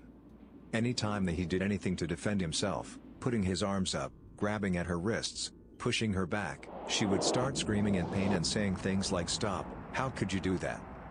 What's wrong with you?" and saying it like she meant it. Everything she did was way out of proportion with what was happening in reality. Crazy. The moment I made my presence known, she detached herself from the encounter, made a frustrated sound, and stomped off. Barely an hour later, she's back like absolutely nothing happened. I've been long-time friends with a sociopath. He is honestly like my brother. We have developed this relationship that basically treats me like his moral compass, but it doesn't always work. He is still manipulative and cruel at times, and he does only truly care about himself, but he tries to be a good person because he doesn't want to be a butthole. This being said, my most uncomfortable moment with him would have to be when he was telling me about watching some guy almost die. He was telling me how he knew he should have stopped watching and helped him. But he was too interested in what the outcome would be if he didn't help. It was creepy to know that as hard as he may try to be a decent person, sometimes he still can't help himself. He once tried to manipulate me to come in and work basically 50 hours, 10 of which would be off the clock so that I didn't get overtime, because he knew that if he could keep labor low on his shift he could get a promotion. He would also expressly lie to my face about giving me a break, saying verbatim, "I'll come back here in a moment and take over, so that you can go on break." Then he would just never come. Then when the time has passed to where a break would be irrelevant, i.e. 30 minutes before my shift is over, he'd offer again. I have a friend who's a pathological liar. He's also mostly Scottish in heritage, northern Scotland, where the Viking influence is. He's 6 feet 8 inches, 350 pounds when he's watching his weight, 400 plus when he isn't, and there's a lot of muscle to go with everything else. The lies aren't all that awful most of the time. He's known as a very entertaining storyteller and everyone knows he'll embellish greatly from time to time. But he can't keep a girlfriend, apparently he can't be honest, is a pathological cheater. The lies catch up with his relationships in a few weeks at most. One day we were in a taxi together and he got the idea that the driver was taking a route that was unnecessarily long. He stopped the cheerful story he was telling me mid-sentence. His face changed and he barked at the cab driver in a voice I'd never heard, loud and angry and aggressive. The cab driver immediately pulled over and let us out without paying, and a good thing too. I think my friend was about to kill him. I was petrified in my seat. I felt like he might kill everyone in range. I was terrified. It was the last time I spent time with him, though I had known him for 20 years. I later learned that he won't associate with someone after they've seen him snap, as one of his other ex-friends put it. In high school, my boyfriend at the time and I shared a math class together. It was well known we were dating, so I would always take him his homework via teacher's request if he missed. He skipped a lot. I broke up with him over Christmas break. He cheated on me. Math teacher obviously still assumed we were together, so he asked me to bring him his homework. I did. Got to his house, wanting to drop it off at his doorstep.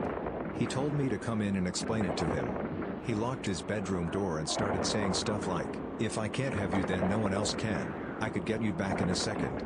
Just admit it," etc. Then the true kicker: if I killed you or if you died, I would keep your body in my closet or hung behind my door just to have sex with it. Disclaimer: I never had sex with him and I think that killed him. He then proceeded to try to make out with me and jam his hands down my pants. He actually thought it was endearing and had no idea why I was so upset. I got out, called my mom to pick me up, and ran back to the school. He lived close. Terrifying. To this day I'm still horrified about it and him. Last I heard, he was trying to be a magician, looks like Charles Manson, and is in and out of psych wards. Someone in our extended family. He offered to kill my cat for me to save a vet bill. The cat wasn't sick. Or old. He was just very enthusiastic about helping us out with that particular issue. He's not allowed to be alone with pets anymore. But this wasn't the first incident. At a family gathering, he took the family dog for a walk. He returned with the dog soaking wet. It was December, and he claimed the dog had chased a squirrel into the river. People didn't entirely believe that story, somehow. He also tends to just leave gatherings without telling anyone, sleeps in the garden instead of on the couch, and he rarely blinks. He is just altogether a little odd. My brother is a sociopath, as well as a homeless heroin junkie. For the most part, he stays hidden from view and away from my family. During his active times, where he comes around looking for money from family members, is the most uncomfortable, because when he doesn't get it, he resorts to burglary. Having to leave home not knowing if you'll be burglarized is stressful. I wish he would just go to prison already. It would be so much better for everyone. I married one. Last straw was the day I caught his reflection as I passed by. Pure evil and hatred in his eyes. I told him I was leaving the following week. He said, "If I ever see you somewhere with someone else, I won't say a word to you." I said okay. He then added, "I'll just walk up to you and shoot you in your pretty face." I was moving some things out and looked under the bed for a pair of shoes. Found his guns, fully loaded and out of their cases, under his side of the bed. I went to the cops. Nothing came of it. Fast forward and he remarries before the ink is dry on the divorce. New wife shoots him in the head and kills him in his sleep. Proceeds to kill herself with his pain pills. Yeah. I sleep better these days. My uncle. We found out things in bits and pieces. My dad and he worked together. He got my dad fired by saying all sorts of lies to their boss, and then pretended to be the white knight by offering him a job in another country where he's living. Money was tight back then and we were in a lot of debt, so dad agreed. He took him there, gave him work, but also made him a slave to his wife and kids who also lived there. Dad was expected to cook food, wash the dishes, clean up the dining table after uncle's family ate, and then eat himself. Yes.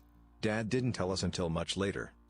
According to the rules set by uncle, he wasn't to contact us often, should mind his own damn business even if his daughter didn't turn up home all night, and keep his mouth shut about work.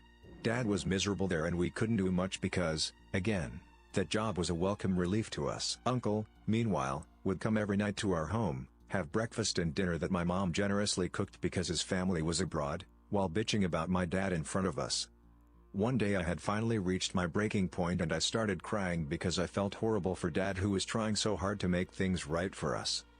Uncle just sat opposite to me smiling. Goddamn smiling. We'll never forget that psycho grin on his face. Days later Dad suddenly turned up unannounced at home. Turns out he'd been dumped by Uncle to our city without prior notice. Dad had no guts to tell us what happened. We realized Uncle was a psychopath later. He'd routinely mentally torture people and enjoy their misery while pretending to offer sympathies and help. He's in a powerful spot, so he offers his victims jobs. Once they accept, he makes them entirely dependent on him. He'd then put his victims under even more psychological stress, be it threatening to cut off ties or getting them fired if they disagreed with him. My dad was really messed up for days. He'd swing from utter despair to not speaking for days to extreme violence to absolutely broken. Got beaten up a bit for trying to calm him down. Dad could finally regain his mental sanity after we cut off all ties to that uncle.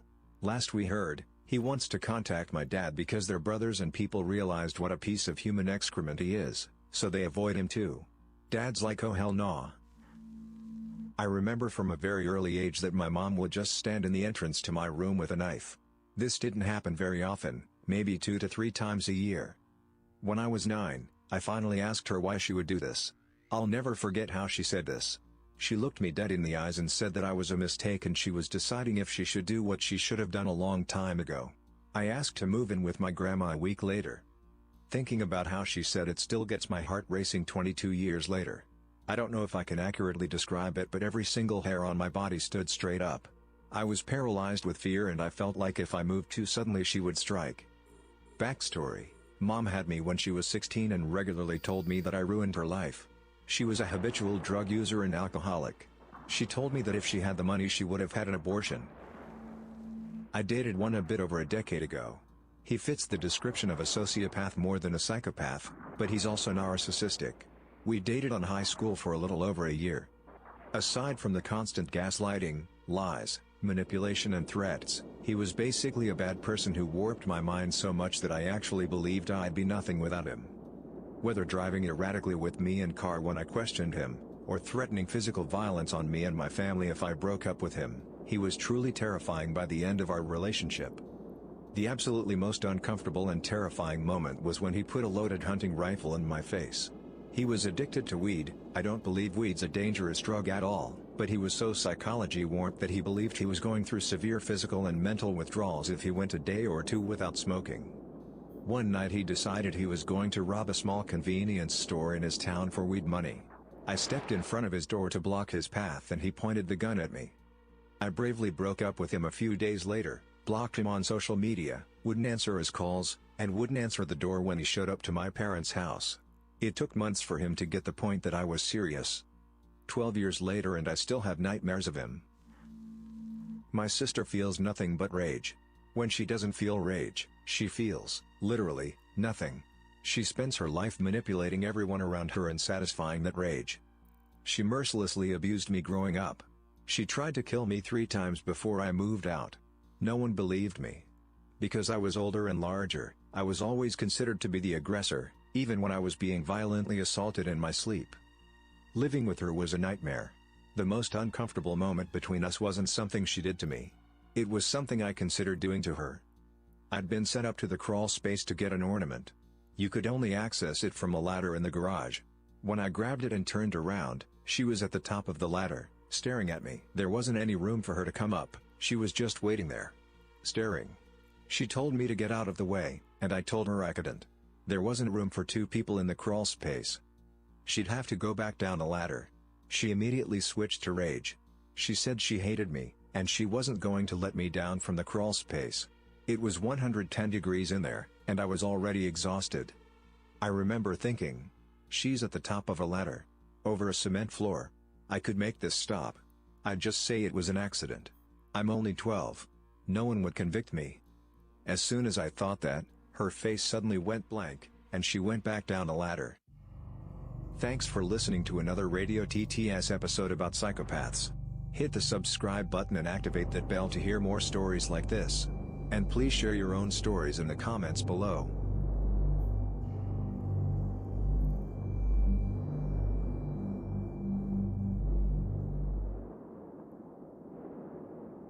Psychopaths get the job done, while others sit crying in a corner. Psychopaths, what's your day-to-day life like? Is the portrayal of psychopaths in media accurate to who you are? How do you interact with family and friends? By the way, ASPD means antisocial personality disorder. Same as everyone else, but without effective empathy. I utilize cognitive empathy to relate and interact with people. I live a normal life. I still work, go to college to study medicine, exercise, have hobbies, listen to music, etc. The media sensationalizes psychopathy a lot, and the typical portrayal is the serial killer, which in reality, are on the extreme end of the spectrum. Psychopathy is on a spectrum, and rare. The vast majority of functional psychopaths are camouflaged in society and are law-abiding citizens. The dysfunctional ones are in prisons. I think they make up 40% of the prison population versus 1 to 3% of the normal population. You'll find psychopaths in every industry and location around the world, and highly concentrated in careers that are in positions of power.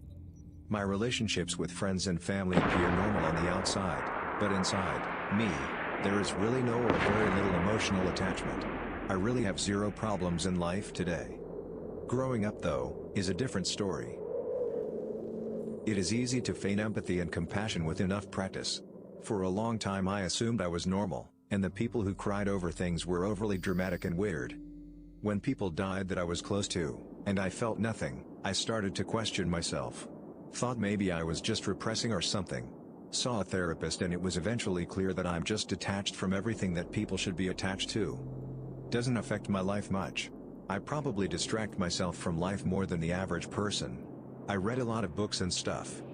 Media sometimes portrays people like me as someone going out and murdering people and feeling no remorse and such. But I've never felt the need to harm anybody. Maybe out of curiosity when I was younger, to see if I would feel bad. But that question has already been answered, so there is no need. Socially it's odd sometimes. I just stay out of conversations that people get emotional about. I think I have very good opinions about controversial topics like abortion, religion, and politics in general, but my opinions seem to generally upset people.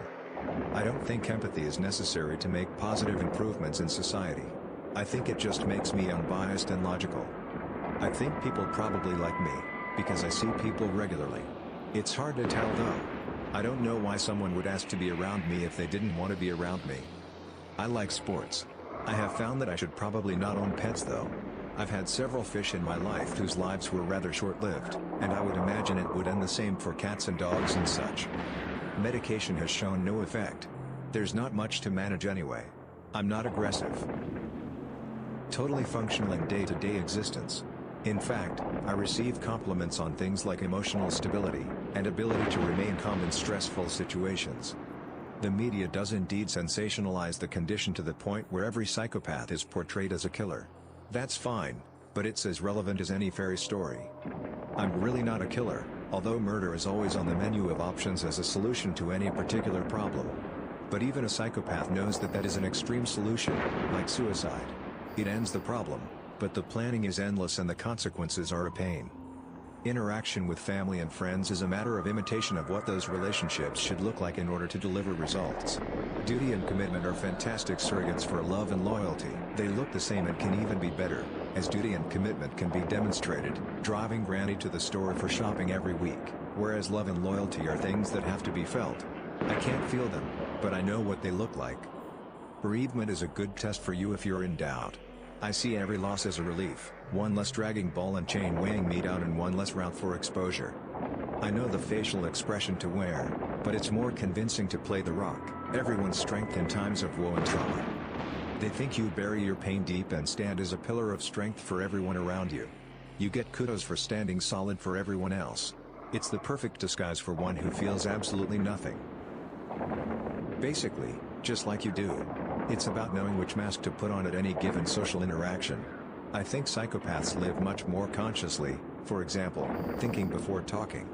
It's hard to find one that will blurt out thoughts, unless there is an ADHD connection. For me it starts to make the world seem fake. Even though it is I who is the real fake. I am very in tune and will speak to what people want to hear, rather than what they should hear. Also, faking being an extrovert, when in reality I couldn't care less for social interaction, unless there is a purpose that will add value either to my own or those I care about. I think there are a lot of folks out there who show psychopathic behavior, but have not figured out they are psychopaths yet. Either that or societal norms are beginning to erode and this behavior has become semi-acceptable. The one main thing the media pushes is the fact that we cannot show empathy and have a hard time with social interactions. Maybe that is true and I can't speak for others, but in my case I can draw expected empathetic responses from previous social interactions. Social interactions are pretty easy too, because people are very predictable at their core and are very needy. I will normally let the other person divulge as much information as I can take and to formulate and engineer an interaction. Not always for self-gain. Sometimes it may be assisting in the removal of one's ego, or driving a conversation down a more logical, less emotional path. For others, does the above stand true for you? My day-to-day life is actually fairly normal. I wake up, do some work, care for my child. Everything that you would normally see a person do. Obviously, the media does not portray people with any personality disorder correctly. Borderlines are that psychotic ex-girlfriend. Don't date them, cause as soon as you break up they will kill your next partner. And antisocials are just waiting for you to go to sleep with a knife behind their back. They are smiling sweetly as you eat their poison food. That being said, I have noticed in recent years much more conversation about this, and I couldn't be happier with that. I watched the Shane Dawson documentary and people were outraged by how sensationalized it is. ASPD individuals were called gross and people left and right were commenting with things like, "I am glad you think I'm gross," or "Thanks, good to know you find my mom disgusting." It was extremely nice to see. Despite popular belief, we do actually care what people think of us. No one wants to live life alone and isolated. It's the entire reason we try to blend in. And to be honest, the most hurtful thing I have ever done to anyone wasn't physical but emotional. I was also extremely young, being abused by my parents, and needed to see someone upset because I didn't feel upset but knew that I should. I have never had a desire to hurt anyone. The main difference comes from my capacity to feel emotion. My emotions are like a level field, however once in a while I will have a peak. It doesn't last long. If I get sad, it's over as quickly as it began and often surfaced as just disappointment. I also can feel remorse, not in any capacity that you would understand. I once cheated on a partner, and when he found out I was far more upset that he found out and I had to deal with that conversation than I was that he was crying. In fact, him crying made me smile. I had to shove his head down into my chest in order to stop him from seeing. I also lack empathy for others, especially stupid people, and I often find it very annoying when others get emotional. I am of the personal belief that empathy and sympathy are two very different things. I can't empathize, but I can sympathize. Though I have learned when I am supposed to empathize with others and what the appropriate actions are for those situations. Since you are asking about friends and family, I'll say it's difficult for me to care about people or be relatively close to them, though there are many people that fully believe I am a great friend of theirs. Typically, for me to be able to care about someone, a grand gesture of support needs to occur.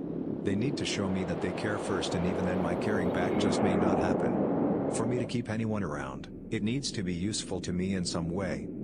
I see absolutely no point in caring for or entertaining someone who doesn't have something to give me. It is extremely easy for me to write someone off.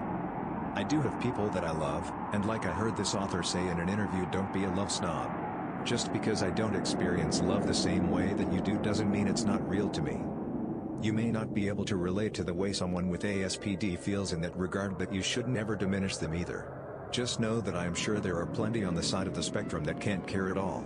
It's not been my experience. We are not robots. We are humans. Most of my friends and family know about my disorder, and I've personally found that if I tell them before they notice something is a little off, they handle it better. It tends to dispel this myth that everyone in our lives are only a plaything and we are just manipulating everything. And while yes, I can be extremely manipulative because I don't get wound up in emotions like everyone else and know how to easily use those emotions to get someone in the direction I want them.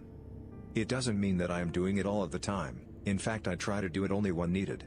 And in fact, feeling emotions less than others can also hinder me to grow attached to them. In terms of romantic relations, I personally have only had long-term relationships, though I have struggled with infidelity in the past many years ago. Now I stick to my moral code, and it's much better to control my impulses. Sex is like a high for me. It's the one time that I can feel everything fully, and because of that I've decided to only share it with people that I love. Since I can't feel as strongly normally, I figure those emotions should be kept for the one I am in a relationship with. That being said, I've only been in love with one man, though I have tried to love others. No one has presented me with enough challenges to keep me from getting bored and straying, or leaving altogether, except him. Boredom is extremely easy to come by in my experience, and if a partner can't keep me on my toes, it doesn't work out. I will start to push and do things on purpose to upset them, to just feel something. And once that has happened one too many times, with forgiveness I lose all respect for that person. Once my respect is gone, we are pretty much over. You aren't gonna get it back. The thing is though, each person with ASPD is probably gonna give you different answers. Like I said, it's a spectrum and each experiences it in their own way, just like with any other mental health issue. Some people with depression can function and no one knows, and others can't even get out of bed in the morning. It's no different here. I can't think of anything else here, but hopefully you found my answers helpful. It's a minor personality variance on a spectrum. Don't forget they are likely to be normal with everything else. They live normal lives, often quite successful lives. Stressful situations with life or death decisions are often the most significant to survival, like in medicine or warfighting. It is a useful trait we will not evolve out of our genes. If a person is more disconnected from gore or horrific emotional trauma, they cope for longer. A lack of empathy saves thousands of lives every year, as the more psychopathic individuals have to get the job done, while others sit crying in a corner somewhere. Humanity didn't get anywhere without spilling a little blood. Who better to do it than those with an inbuilt defense against emotional ties? In media, psychopath is a synonym for murderer. A psychopath is more capable of getting away with murder because of the rational thinking and consistent acting. They will be less sorry for what they have done, which leads to longer sentences. However, most murders are caused by extreme emotional states between those who care or irreparably emotionally intertwined. Psychopaths learn to be excellent actors at a very young age. So many performances of emotional care are expected. Here's Grandma. Aren't you happy to see Grandma? Even as a toddler you can hardly answer truthfully and say no. It's not the done thing, so instead we pretend to be over the moon to see this random old lady we are familiar with because we have learned, early on, it hurts people's feelings to tell them the truth. If the truth hurts people's complex feelings, it is best avoided. Romantic relationships are doubly hard when you have lust but no emotional ties and have to create a facade of love. It becomes saddening when you see that your acting efforts weren't good enough because they began questioning if you care at all. You like and you care just to keep them around, for they are a spark in life, and if you just try a bit harder, you may feel the love you see they have.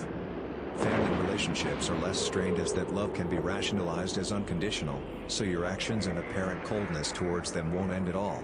Token gifts of normal emotional behaviors for good family relationships are doled out to effect some response on occasion, or to meet societal norms. To tell family or partners the truth would crush them. To know you enjoy them, but if they just popped out of existence you'd probably go make a coffee and carry on with your life without shedding a tear. Unless the guilt of not caring breaks you and you cry for that reasons but not for the love, or someone is watching so the act of caring must go on, or what will they think of you? Psychopaths are not emotionless. They feel their emotions for themselves and recognize them in others, but connecting the two is harder. They struggle to see why people carry all this emotional baggage, and they decide to copy along, pretending to carry bags, imitating their gait, posture and speed, lest the normal folk notice they are baggage free and start trying to shove theirs onto you. Is pretending to care when you don't moral? Is telling others you don't care if they die more moral? Neither are good options.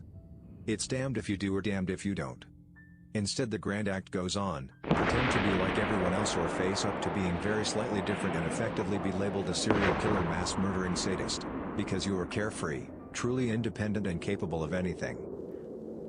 I am undiagnosed but pretty sure at the very least a sociopath. To answer your questions, my life is pretty normal, except that I don't have real friends of my own. I don't feel the need to be close to anyone, but I have sort of been adopted by my wife's friends circle. When it comes to my wife and daughter, I tell them I love them every day, several times a day. I do all I can to look after them, and if you ask my wife she will tell you that I fulfill her every need even before she knows she needed something. Deep down though, I know that if she said to me tomorrow that she met someone new and want to move on, I would not for a second cause drama or try to stop her. I don't have feelings about people dying. I wouldn't hurt anyone. I believe humanity needs to live in harmony for growth and preservation. Death is part of life. As some others have said, I keep a cool head during stressful times and can take calculated reactions when other people go into panic. When it comes to friends, I don't have any type of attachment to people, hence not having my own friends. I do feel that I am doing something right when I see my wife and daughter happy, so I guess I have some sort of empathy. I generally treat people with respect. I don't like bullies or people being mean to each other. Thanks for listening to another Radio TTS video about psychopaths. I hope you liked this one as much as I did, as it does help to clear the misconceptions about psychopathy. Anyway, hit the subscribe button and activate the notification bell for more videos like this. Share your own thoughts in the comments. Warning: this content may be upsetting or disturbing to some audiences. It was two couples who decided to kill partially eat, and dismember one of the women. Lawyers, at what point did you realize my client is a monster? A lot of years ago I used to work as a solicitor's representative. Cases go to Crown Court, barrister deals and I am there for paperwork, additional stuff with client etc. 70-something-year-old man had been in jail for 15 years for an assault on a child. Solicitor and barrister working on getting him released due to him getting clean reports from just about everyone. Guards took him out of jail to a dentist, and as he entered the waiting room he saw two children and ran straight at them. Guards stopped him. 3 weeks later at court I was the one that sat him down in a room to explain that no, this isn't a hearing to release you. It is so you can be committed to a mental health secure facility for the rest of your life. He didn't take that well. I shed no tears. Not the client but my managing partner. The client was a senile 90-year-old man. He wanted to sell land worth a little less than $1 billion to some businessmen. Suffice to say there were many who wanted to take advantage of the situation. One such person, to my dismay, was our managing partner. The partner wanted to insert a provision that would have effectively funneled about 60% of the proceeds solely to him. You could see how his eyes gleamed at the mere mention of money. The provision got lost in the revisions. I was doing the revisions. I'm no longer part of that scummy firm. I'm on the other side, but I've got a defendant who went to prison for starving 3 adopted children to the point that they needed weeks of hospitalization. Then got out of prison and married a guy with children so that she could start starving them too. Listening to her interview where she attempts to justify what she did to both sets of kids, disturbed me more than any of the murder cases I've worked on. Her justification was, she did nothing wrong, she was just trying to help them be healthy and beautiful. She felt bad for the first set of kids because they needed her, etc. It wasn't my case, but I've seen the pictures. The first set of kids looked like Holocaust survivors. They were 4 to 5 and she had them completely brainwashed to think only she would ever love them. We had a client try and enforce a post-employment restraint against a 19-year-old receptionist after she quit and started working for a competitor. The reason? He wanted to make her life hell because she wouldn't sleep with him, a creepy 57-year-old man. Him trying to sleep with her was the reason she quit. Unsurprisingly, he didn't take our advice to discontinue his claim and so we ended up sending him elsewhere. I listened to a 911 call where the victim's throat was slit while on the call by our client. I will never forget her gurgling and sounding like she was dying. Somehow she ultimately lived through this, saying, "He killed me, he killed me." She tried to sell her baby. I found out during a hearing, in front of the judge. This is called child laundering. There are tons of kids up for adoption, but relatively few babies. Adoption agencies make so much money granting babies to couples that can't conceive their own, that there have been cases of getting them from gray sources. The eventual families often have no idea. Inter-country adoption in the United States is responsible for most inter-country adoptions in the world, 20,000 out of the total 30,000 total orphans adopted annually. The Westerners who adopt from developing nations pay thousands of dollars to process the paperwork of one child. This provides a lucrative incentive for those involved in the process. I had a teacher in high school who was a former lawyer. We always asked him why he gave up his practice to start teaching. He finally caved and explained that his last case was the defense of 3 people. Apparently there had been a 4th. It was 2 couples, who in the act of a drunken, drugged-out orgy, decided to kill, partially eat, and dismember one of the women. I guess it seemed like a good idea at the time. As a lawyer, he said it was pretty open and shut, but he had to get his clients the best result possible, and he was exposed to all the horrid details, the pictures, and their reasoning. My teacher had such a far-off look when he explained it that we could see it really got to him. If I recall, he said something about them saying, "She wasn't right," or along those lines. And, the other detail that I remember was the body parts were put into trash bags, and then into an oil drum. My mom is a lawyer. This is the story about how she quit being a public defender. When you are a public defender you don't get to choose your cases. She got assigned a young man who, with the help of his girlfriend, had gotten a kitten from a free to a good home ad in the paper. They then brought it home and gave it to their dog as a chew toy. I think they also filmed it. So yeah. She said she needed a shower after every meeting with him. Cancelled her PD contract after the case concluded. I've done a lot of prison legal aid, and I could tell stories about child molesters that would turn you green, but instead I'll turn you green a different way. I had a kid, 17, who was mildly cognitively disabled due to brain trauma he sustained at the hands of his birth parents, who ended up with a really wonderful foster care family and thrived. He was a popular kid in school, good athlete, got a girlfriend and invited her to meet up and be teenagers one night in a corn silo, which I guess is a thing that country kids do. I don't know. This all comes from the pre-sentence investigation report I read before taking his case, but this girl met him at the silo and they were hanging out inside. By his account, they were having a nice time and he was really enjoying himself. Then for no particular reason, he picked up a 2x4 and bashed her skull in. He then used a combination of very crude farm implements, shovels, hose, to chop her body up and bury it in the corn and went home like nothing had happened.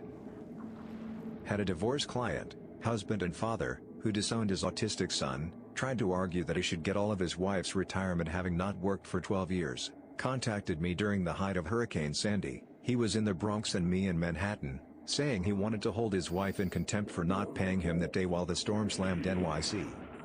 He told me I was making a huge mistake getting married. My wedding date was November 3rd, 4 days after Sandy, saying that I was going to be miserable and regret it. I could go on. But the worst was when, several months later, since his divorce was taking a long time, he sent death threat letters to myself and my wife saying that he had hired an executor to kill the two of us if his divorce wasn't finalized in 60 days. Called the police and they said he left his premises one day earlier. I heard nothing from him until February 2014, when he emailed me saying he needed a winter coat from his wife and could I help get it for him. Ironically, the divorce didn't have to be completed because he killed himself before the judge signed the judgment of divorce. I had a client who was accused of domestic violence. Essentially he threw his girlfriend out of a second-story window. Now he's got a terrible history, but so do a lot of my clients, and his attitude is a little entitled, also typical. But he also knows the deal and wants a plea deal. So I'm not really prepared when he absolutely refuses the no jail offer from the state. Keep in mind there were like 5 witnesses. Why? Because they wanted him to pay for her medical bills. Okay, a butthole, but whatever, not the worst. What did it was his counteroffer. I ain't paying that bitch's bills. Tell them I'll pay for the window. Criminal defense lawyer. I can name a few instances where I was just absolutely disgusted with my client. Caveat, these are mostly years ago when I was taking just any old case. I most practice white collar and federal now. Number 1. I won a DUI case because the government messed up on something right before trial was to begin. My client gives me a hug and completely reeks of alcohol. He has driven to court. I took his keys and called his mother. Number 2. Client who was accused of molesting a 12-year-old. He was mid-40s at the time and I had to shut him down real quick when he tried to tell me how the 12-year-old was coming onto him. Number 3. I represented a woman for a grand theft charge. Left her in my office to get some things copied before she left.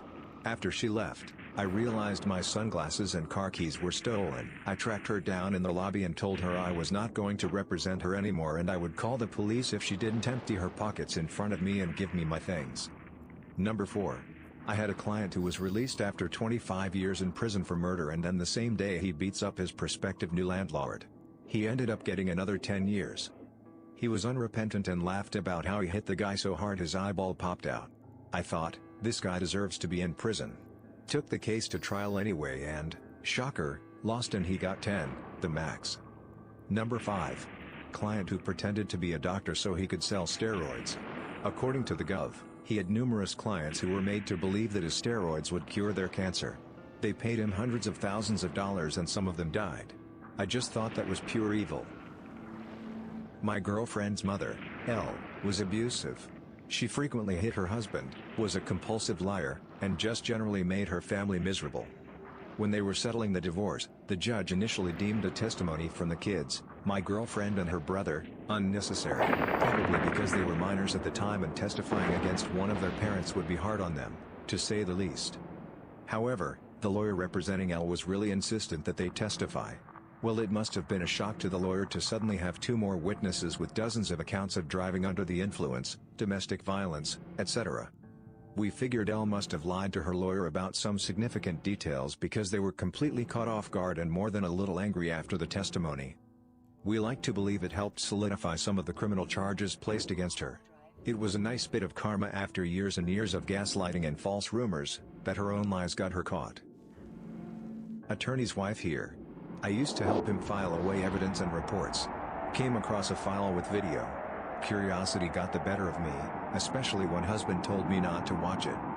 File gives this story: woman was at boyfriend's trailer out in the middle of nowhere, got pissed off at boyfriend, so smacked him in the head with a metal bat and went on her merry way home. Boyfriend is apparently not a pleasant person, and nobody really misses him or looks for him. He is fired from work in absentia. On day 7, boyfriend's neighbor finally stops by, hears horse screaming and calls police. That's where the video came from. Day 7. One of the cops was wearing a camera on his uniform. It shows him and his partner going through the house, finding dog poop all over the floor. Boyfriend's 2 Rottweilers, who were also in the house, went without food for about 6 days before they started eating bits and pieces of him. The camera shows the moment the cop found the body on its side, rolled it over. And he's blinking. Eyes open. With most of his face gone. The woman didn't even bother to let the dogs out before she left. I do not help file cases anymore. My first internship in law school was at a matrimonial law firm in a very wealthy area. Think millionaires and billionaires getting divorced. One of the first cases I worked on involved the parents of a victim of a high-profile school shooting. The parents were divorced and had been prior to the death of the child, and were now battling over who would get the victim's compensation fund money and the funds they received from a fundraiser they set up themselves on a GoFundMe type site. These were incredibly wealthy people fighting over what was literal chump change to them and asking the public to donate to them as if they needed it. They were so clearly exploiting the death of their child for money and to piss off the other parent. It was honestly one of the most disturbing things I have encountered, ever. Not a lawyer, but worked for a law firm as an investigator. One of our clients stabbed an ex-lover multiple times over $100. Perp then ran out of the house all bloody. Neighbor and her teenage daughter see him covered in blood and rush inside to see if they can help while they call 911. Victim is still alive. On the 911 call the daughter made, you can hear the mom singing Amazing Grace while she tried to stop the bleeding. You can also hear the victim, with a stab wound in her neck, gurgling on blood while she tries to sing along. The EMTs arrived in under 3 minutes, but it took the police 19 minutes from the call to show up to clear the scene for them. She lived for 17 minutes. I saw the photos of the scene with the body still in place. It looked like a scene straight from Dexter. Not a defendant, but a divorce. Client is a late 30s woman, 2 kids, idyllic suburban life with her incredibly lucrative medical profession, husband. He caught her cheating. He wanted to patch things up. She decided on a divorce. So far, nothing out of the ordinary, unfortunately. Then I start getting the details. He caught her on his birthday, in their bed, while the kids were downstairs. He decided to come home early as a surprise, and his wife was having sex, a 19-year-old. But wait. There's more. Really fun stuff from the husband. The guy had been treated for gonorrhea twice, and both times he had caught it from his wife. The second kid wasn't his. It was obvious because the child was 100% some race, and the dad was not that race. Bad stuff, right? Well, enter the texts, emails, etc. She was carrying on like a dozen affairs at any given time, spanning years. She would bring them home and tell the kids they were electricians, plumbers, etc. She'd have sex with other guys within minutes of dropping her kids off at school. I've met some awful people in my time, but this woman straight up told me how much this guy loved her and how she manipulated the hell out of him.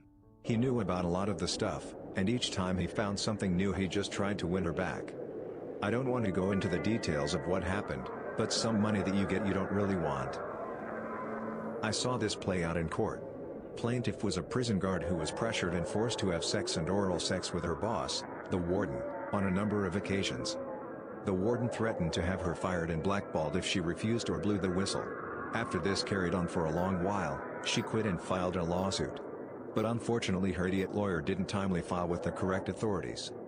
At the end of the day, her claim was barred and the warden enjoyed sovereign immunity. At the hearing, you could see the judge asking the prison guard questions to see if there was a workaround or some way for her complaint to survive the pending motion to dismiss. But there wasn't. That was hard to watch. It was even worse when the prison guard began to quietly cry. Fortunately the warden wasn't at the hearing, and the attorney representing the state was professional and just focused on the legal arguments. He dipped out of the hearing in a hurry. Lifelong criminal defense lawyer here.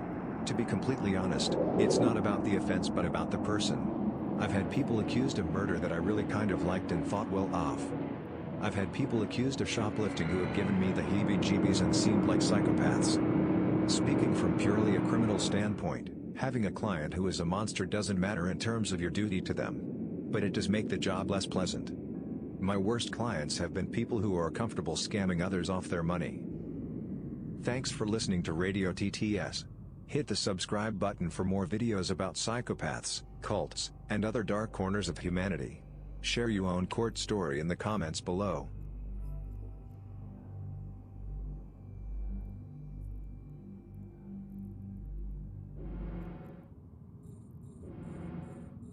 Warning, this content may be upsetting or disturbing to some audiences. I turned around a split second before a Golf driver smashed me in the back of the skull. Primary school teachers, what is the most shocking display of psychopath-like behavior you've seen? A grade 1 student said he had killed 2 bunnies and some birds. He wrote about it in his journal, and drew a picture. Sure enough, the carcasses were found in the playground at recess. When we asked him why he did it, he said he wanted to know what it would feel like to kill something. My wife is a teacher. About 10 years ago, a student took apart a pencil sharpener and removed the razor blade, cut a groove in the back of a pencil, slid the razor into it, used rubber bands to secure it, and tried to slice her with it. My pregnant sister-in-law works with a child who is pretty crazy. He doesn't take his meds some days and he will often draw pictures of killing things and blood everywhere. Sometimes he'll tell the teachers, "This is you and there is blood everywhere." Ha ha ha. The other day she was helping him and he was frustrated, so he stabbed her with a pencil. And then right after that went to hit her stomach and she deflected the hit and said, "You can't hit. Especially my stomach. Do you know why?" And the freaking kid goes, "Yeah, 'cause you have a baby in there. I hope it dies." This kid is in 1st grade. Oh dear, where to begin? Here's one that comes to mind. Kindergarten girl had a pair of scissors. I turned just in time to see her reach over and try to cut off another girl's ponytail. Not a major thing, because no cutting actually happened, but when I asked her why she was going to do that, because they normally got along very well, she said, in a simple, very straightforward tone of voice. Because her hair is what she loves the most. Sent chills up my spine. I'm not a teacher myself, but my best friend works as a teaching assistant in a small primary school. She used to tell me about a little boy who would constantly give death stares to teachers and would generally refuse to interact with other children. My friend absolutely loves kids, but even she admitted she had never seen a child look so angry all of the time, like he hated the world even though he was so young. He would face the wall during class time and repeatedly bash his head against the wall until staff intervened. He started biting a lot of the children and was told off for doing so in the dining hall one day. He then jabbed the dinner lady in the arm with his fork so hard that it drew blood.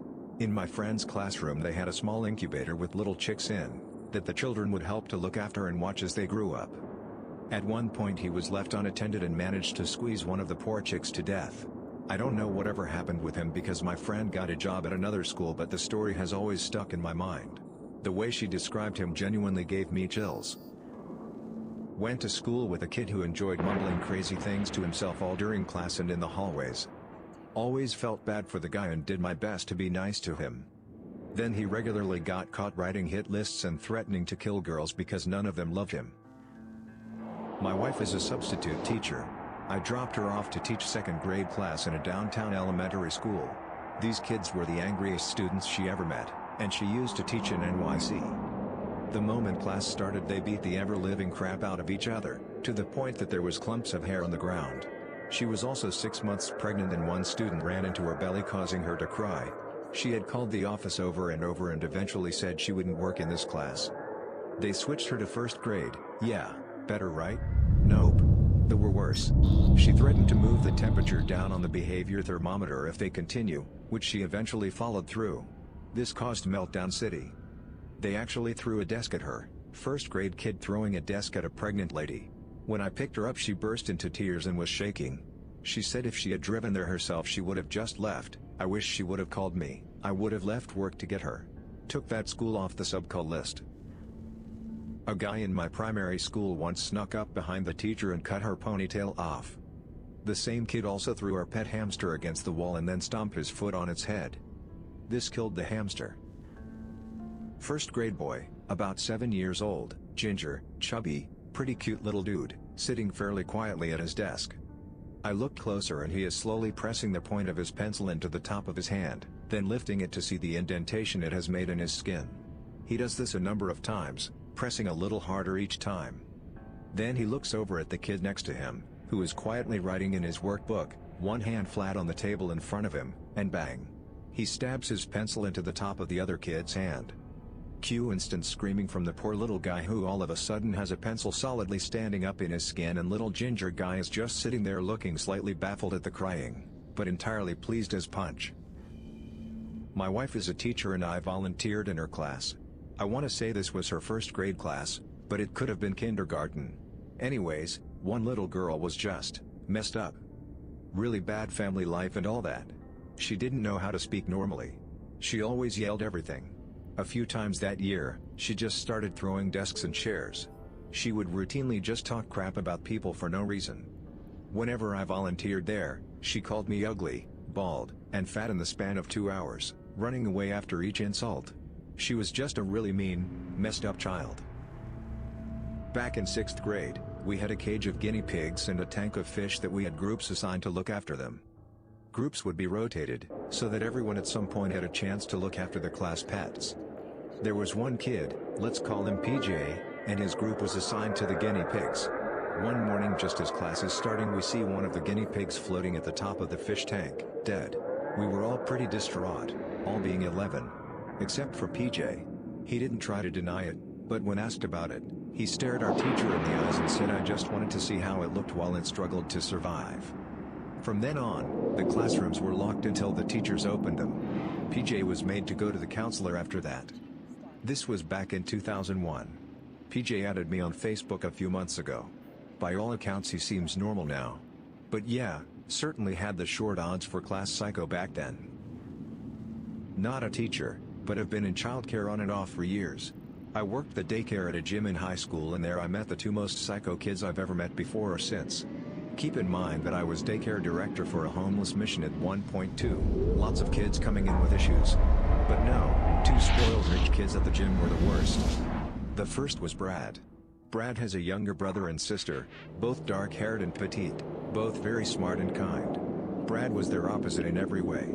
He was huge for his age, blonde, of average intelligence and pure evil. I had to pry him off of other kids all the time. His younger siblings were constantly covered in bruises because he would beat on them mercilessly. Several bite and bruise reports were written because of this kid. He drew awful pictures of blood and guts coming out of people, said evil things like, "One day I'll get big enough that no one can stop me from hurting people." Once, I left to use the restroom, leaving only 5 kids in the care of my assistant, and the moment I left, Brad got another kid in a headlock and my assistant couldn't get him off. This is a 5-year-old we're talking about. Full-grown adult couldn't get him off this other kid. Staff started screaming for me, but before I could get my pants up, the other kid passed out from lack of air. Huge problems ensued, of course. Parents were told they couldn't bring Brad back.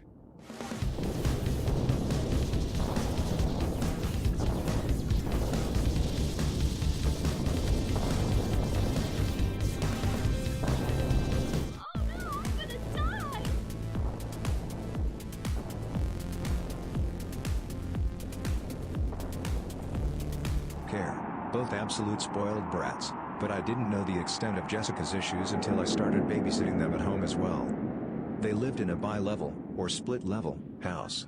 The kind where the main living area is half a flight up from the front door, usually a bedroom, living room, and utility area is half a flight down with a sunken garage attached. Their house was just like this. These girls were so spoiled that, at 6 and 7, the bottom floor was entirely theirs.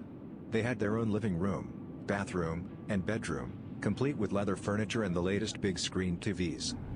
At some point, they had to move the younger one's bedroom into a curtained-off corner of the living room because Jessica kept trying to smother her in her sleep. They had a dog, and the parents warned me to keep it outside or away from Jessica at all times. Why? They had already been through 2 cats, a few hamsters, and several fish, all of which Jessica killed in one way or another. She had been known to cut, beat, and burn the poor dog, but they wouldn't find it another home. Once, neither wanted to eat the disgusting-looking casserole that their mom had left for dinner. No biggie, I made them sandwiches with veggies and fruit instead. This is the point that I should mention that Jessica was very obese for her age. After eating 2 adult-sized sandwiches, and everything else, she wanted more food. I told her that she'd had plenty for the moment, maybe we'd have a snack in a little while and watch a movie. This sent her into an absolute rage, kicking, screaming, banging her head, the works. Bro, I sent her stomping off to her room downstairs. About a minute later, I'm at the sink with my back to the stairs and I hear a squeak of floorboards. I turned around a split second before a golf driver, the old solid wood kind, smashed me in the back of the skull. This girl had gone downstairs, and in less than a minute, decided to get one of her dad's golf clubs out of the garage, sneak back upstairs, and brain me with it. The whole time laughing her head off about how no one would miss me when I died.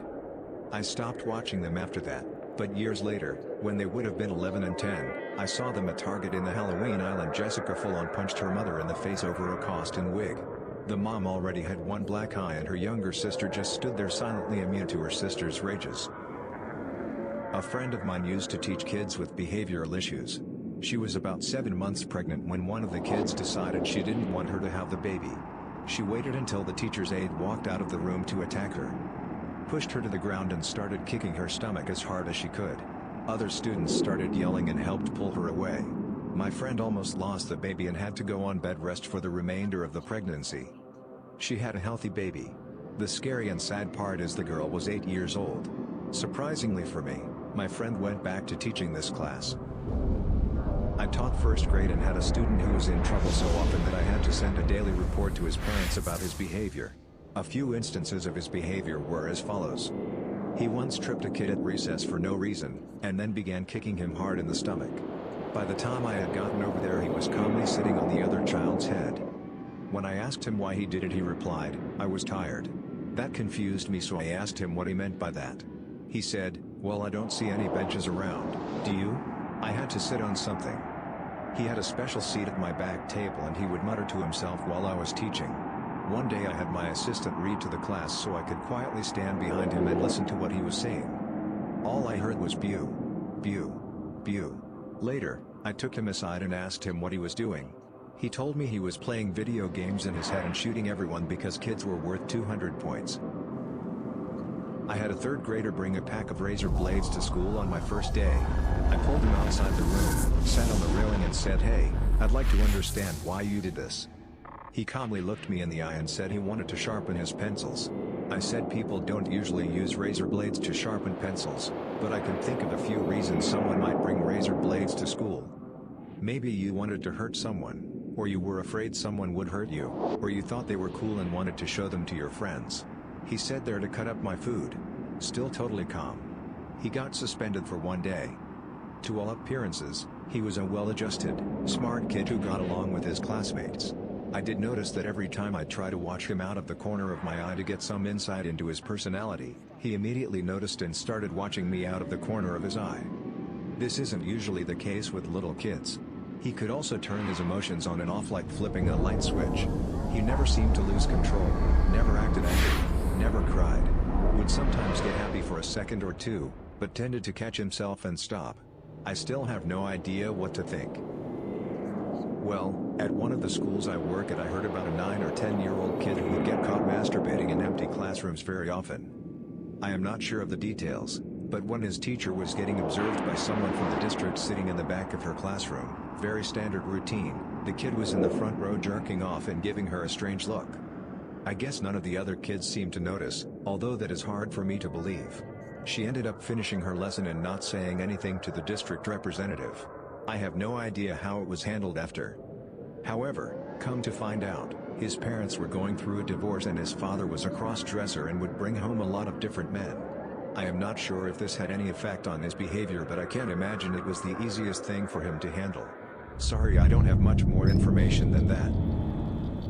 Last week a student in my special ed class threw an apple very hard directly at one of our paraprofessionals' head. The apple hit her hard and I immediately called my vice principal. When the vice principal arrived, I asked, "Well, you didn't mean to hit her, right?" To which he replied, "That's exactly where I was aiming, it was a good throw." Last year he took a razor blade and cut a classmate's leg open with it. He was sent to an alternative school for 2 months and he ended up back at my school. Kid scares the hell out of me. I truly, Honestly believe that my cousin is a psychopath. From grade school on. Even from birth on. Even when he was breastfeeding he would bite his mom until she bled. Not your normal teething bites. It made him happy. As he got older he would take joy in beating our mentally retarded cousin with bats. That was about ages 2 to 14. His parents would always say that it was just a phase. When he was about 5 his dad would lift his arm up and punch him as hard as he could below the armpit to toughen him up. He was later sent to military school and kicked out. When he returned home he killed 4 stray cats, took them to the local Chinese restaurant, threw the dead cats at them and said, "Cook him up." He's now addicted to heroin and constantly in and out of jail. I had a babysitter once that invited him over, unbeknownst to me. He left before I got back or knew about it. Soon enough my 1-year-old started choking and I pulled weed stems out of her throat. That was a bad day for them. I'm waiting for the day he kills someone. It shouldn't be long now. My mother works as an aide at our local public elementary school, and last year one of her charges was a severely mentally ill, 8-year-old girl. This girl's parents both had mental illnesses of some sort, and the mom did drugs while she was pregnant, which surely didn't help. As a result, the girl was clearly a very disturbed individual. She self-harmed, had the tendency to scream and run away at random times, and when she got angry, which was often, her voice would go cold as ice. "I hate you," she would say. She was very intelligent, but also a pathological liar, very depressed and angry, and extremely violent and sadistic. Once, she confided to my mother, "I think that the color of my blood is beautiful. Can I see your blood?" She would often throw paint or stinging insects on other students, hit and kick the teacher's aides, and attempt to kill other children who she was angry at. Fortunately, an 8-year-old girl is restrainable. Basically, she was turning out to be a textbook psychopath. Her parents even bought her a BB gun in hopes that it would help her, which is the last thing I do. My mother said she had never seen such a miserable, hate-filled little girl. Now, you'd think that surely one of the teachers would notice the girl's mental illness and intervene. But that's apparently not how it works. All of the school staff, including the principal, knew that this child did not belong in the mainstream classroom, and that she desperately needed professional therapy. But, legally, they could not place her in a more appropriate setting without parental consent.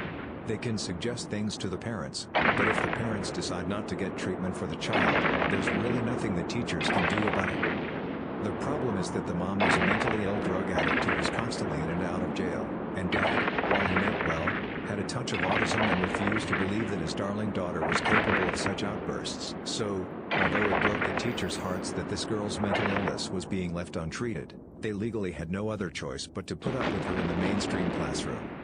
Finally, after about a year of classroom disruptions, attempted escapes, and beating up teachers, the principal finally videotaped one of the girl's violent outbursts, and the father was finally convinced that his daughter needed help. With his permission, she was transferred to a special school district program where mentally ill kids can get one-on-one help without disrupting or harming the other students. I've heard that she's doing quite well there, and is steadily becoming less and less violent. Hopefully, she'll continue to improve. I was a preschool teacher a few years ago in a toddler room with 2-year-olds, and there was this adorable kid, very smart but psycho. I had to fill out an average of 3 incident reports a day on him, that had to be signed by a parent when he was picked up at the end of the day, and they just shrugged or made him apologize, which did nothing to deter him. This kid's father was in and out of jail for assault and drug-related charges, and his mom was pretty much useless. He told me on several occasions, while holding a toy broom, that he was going to beat me with the broom until I bled and cried. He often attacked other kids for no reason.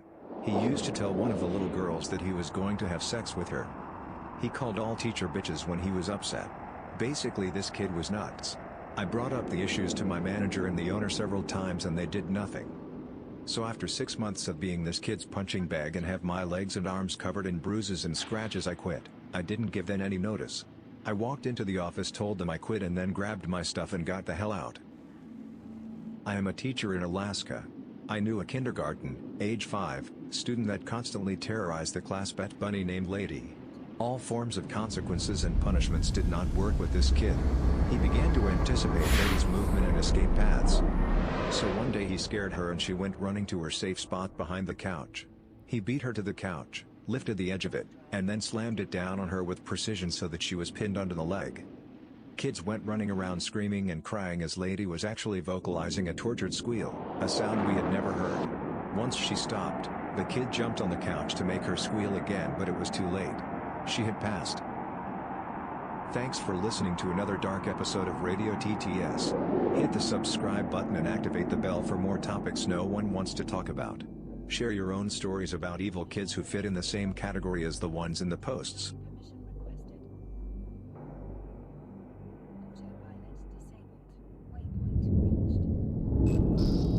He was standing over me watching me sleep.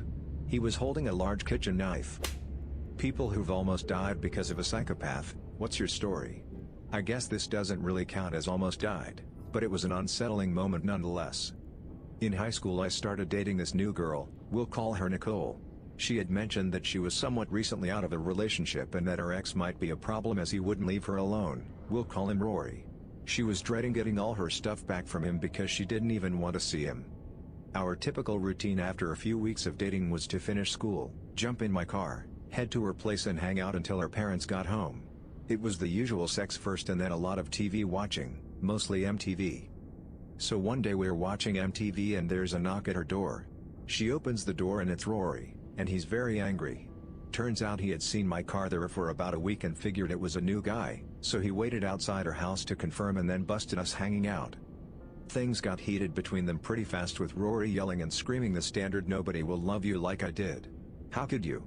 We promised each other forever." Now, I noticed from where I was sitting that Rory was a little guy. Someone I could easily take in a fight. I decided it was better to not even approach the situation as I didn't want to have to get involved. After Rory screamed for what felt like 10 minutes, enough was enough and I went over and asked him to leave. He told me he'd kill me, and Nicole said, "Rory, you're acting crazy," and without missing a beat he put his hands on his hips and said, "You want to see crazy? This is crazy," and proceeded to pee himself right in front of us. Neither of us knew what to do. This guy was just peeing his pants like it was a crime against us. Nicole slammed the door shut and Rory walked off. Or so we thought. About 30 minutes later we hear fire trucks and there's a smashing knock at her door. It's the fire department. The big oak tree right in front of her house is burning up like crazy. Like, full-on inferno. It was amazing the house didn't catch fire and even more amazing that we hadn't noticed anything. There was smoke everywhere but not in the house. Rory was already in the back of a police car. Turns out he brought all of her stuff that he still had with him, and after we shut the door he climbed the tree and put all her stuff on different branches, climbed down, and set the tree on fire. The guy was off his meds or something. That was a crazy day. Someone kidnapped me, that I was trying to escape from that I'd been in a relationship with. He found me outside of a night class and convinced me to get in a car, started driving fast and took me to an isolated area, kept driving all night telling me all the ways he could kill me. He drove onto train tracks and sat there, said he would kill us that way. Drove at high speeds on the highway and rural area, making close calls, threatening to drive off cliffs, into guardrails, body of water. I let him take me home where he locked me in his room and I pretended like I loved him and had sex with him. He finally left the house and locked me in, but I escaped and I messed things up. Told his family. I found all this stuff while I was locked in his room. He had copies of my personal info and all my family that he'd made when he'd come to my home. When I was locked in, I found a number of his old girlfriend, and called him from a phone in the room. I found crazy lists of the two of us comparing everything about us. It was insane. Including gifts for Christmas that were the same, birthday. All sorts of weird lists. I expect he is a serial killer now. I was around 17 at the time. We had a 2-story house that had an in-law apartment. Upstairs was ours, downstairs was half garage half apartment, that we would rent out. The tenant had a daughter that wasn't quite right in the head, and she hated me. I have no idea why. I never said anything to her, but she didn't like me one bit. If she ever saw me she would run inside and blast music so loud, I learned the words to the songs. There was a staircase that led from the upstairs where I lived, into the garage where there was a sink, washer and dryer that the tenants could use. One day I started down the stairs and suddenly slipped and grabbed the arm rail to save myself. There was liquid soap all over the stairs. I told my ma, who asked the tenant about it and told her if it wasn't for the arm rail I would have slid down the stairs. Turns out the daughter did it. Hold on, I'm not done yet. A week or so goes by and I head down the stairs and the stairs are soapy again, this time mixed with some water to make it even more slippy. I'm ready this time and grab onto the rail, but wouldn't you know it, she soap up the rail this time. In a world without friction I slid down the stairs at Mach 3 and at the end of the stairs is a nice soft wall of concrete. I managed to tuck my head in a way so that my back took most of the hit. Still whacked my head enough to lose some brain cells. I wouldn't have made good use of them anyway. This time my ma was upset about the whole thing and they only stayed there for another month or two and moved out. My ex thought it would be funny to suffocate me with a pillow, or to choke me till I passed out. At the end of the relationship I woke up in the ICU of a hospital after he tried to kill me by poisoning me. He told everyone that I did it myself and they believed him. I truly believe he is a sociopath. He also tried to kill my cat, probably did, since I never saw my cat again. I used to keep rat poison in my house. One day I started having pain in my stomach. Doctors said it was IBS. I suffered from this pain for years and was always thirsty. My wife and I divorced, the pain stopped completely a month later after we split, and my thirst died down. I also discovered my rat poison box was nearly empty. Do the math. Wish I could have proven what she did to me. She is the type that likes to get attention or sympathy by any means necessary. She was having an affair with someone. After reviewing all the events that transpired, all of it led to that she was poisoning me. It fell in line roughly around the time she met this guy. But after we divorced, and the pain stops? Yes, she was doing something. If it was IBS or something, it would have been ongoing even after, but to just stop after we divorced, raises eyebrows. Sadly none of this would stand in court. It is my word against hers, and the courts, reasonably want hard proof. Hospital records, police reports, etc. Since we have a child together, if I tried to go after her with this, it would probably look bad on me, like I am trying to start trouble, and our judge is pro-family, and granted me with 50-50 custody. No child support or alimony. I don't want to risk that. If I knew what I knew now, I would have done something like get tested for poison and started recording her when I was at work to get evidence the courts would have needed. My ex-boyfriend basically choked me out 3 times in a row. He was on top of me and I was lying down face first on the bed. Literally choking me unconscious again as soon as I woke up.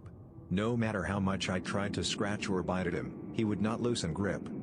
He had my neck between his elbow and was pulling with his other hand, this all while having sex with me anally. We would have fights where he would grab me by the hair and say, "What should I do? Kill you?" Another was when he made a glance at a knife and then at me before trying to tackle my phone out of my hand. Luckily I called 999 just in time. I can safely say this guy was psychotic. The only way I escaped was by overdosing intentionally and having him call an ambulance. The doctors figured something was wrong and had to have him escorted out of the hospital. I knew what it took in order to not actually die, although I really felt that was it for me. He now cannot contact me or visit the country or he gets jail time. In a car with my ex-girlfriend, she was driving like a maniac. Literally going like 80 miles per hour in a 40 miles per hour zone, running red lights without even looking, straight up not caring. I had to yell at her to stop a lot of times before she came to her senses. Her excuse was that she didn't notice what she was doing. She was later diagnosed with borderline personality disorder. One of the symptoms for this condition is a feeling of dissociation, which sort of makes you feel like you're not in control of yourself. Woke up in the middle of the night as my psychopath stepson was standing over me watching me sleep. He was holding a large kitchen knife. He was institutionalized a few days later. He was in treatment since he was 3. And he went to the hospital that morning. He was 8. They admitted him, he was there 3 days, before being institutionalized, into a residential facility. So when I said he was institutionalized, a few days later, I was referring to his residential facility, not the hospital, which was immediate. It's a tough road for him for sure. Mental illness is horrible. Sadly, after his mom and I divorced, she moved out of state, and took him, of course, with her, and never got him back in treatment. He's 20 now, and destroying people around him regularly. He has a baby, who he does not support or see, under a year old, and I just spoke to his mom today. She's remarried, and we've always stayed friends, and he has another girl pregnant. He's never had a job for more than a few days, barely reads, was passed through high school, just to move him out of the school. Super sad. So, my apartment is in the shape of a U, and the carport is in the back, forming an O essentially. We had these neighbors who attracted bad energy, even though the matriarch was a sweetheart. She let a friend live with her for a few months, and her friend had a boyfriend who was diagnosed sociopathic. At one point he even threatened to shoot up her whole apartment because of this woman. Police were called, did nothing. If it did happen, We had a man who lived on the top edge of one side of the U who was a gun enthusiast, so guy would have gotten knocked out real quick. Anyway, there was a huge fight with him and his girlfriend at about 10 p.m. It was loud, but he left. 2 a.m. we get a loud knock saying one of the cars in the carport was on fire. It was spreading very fast.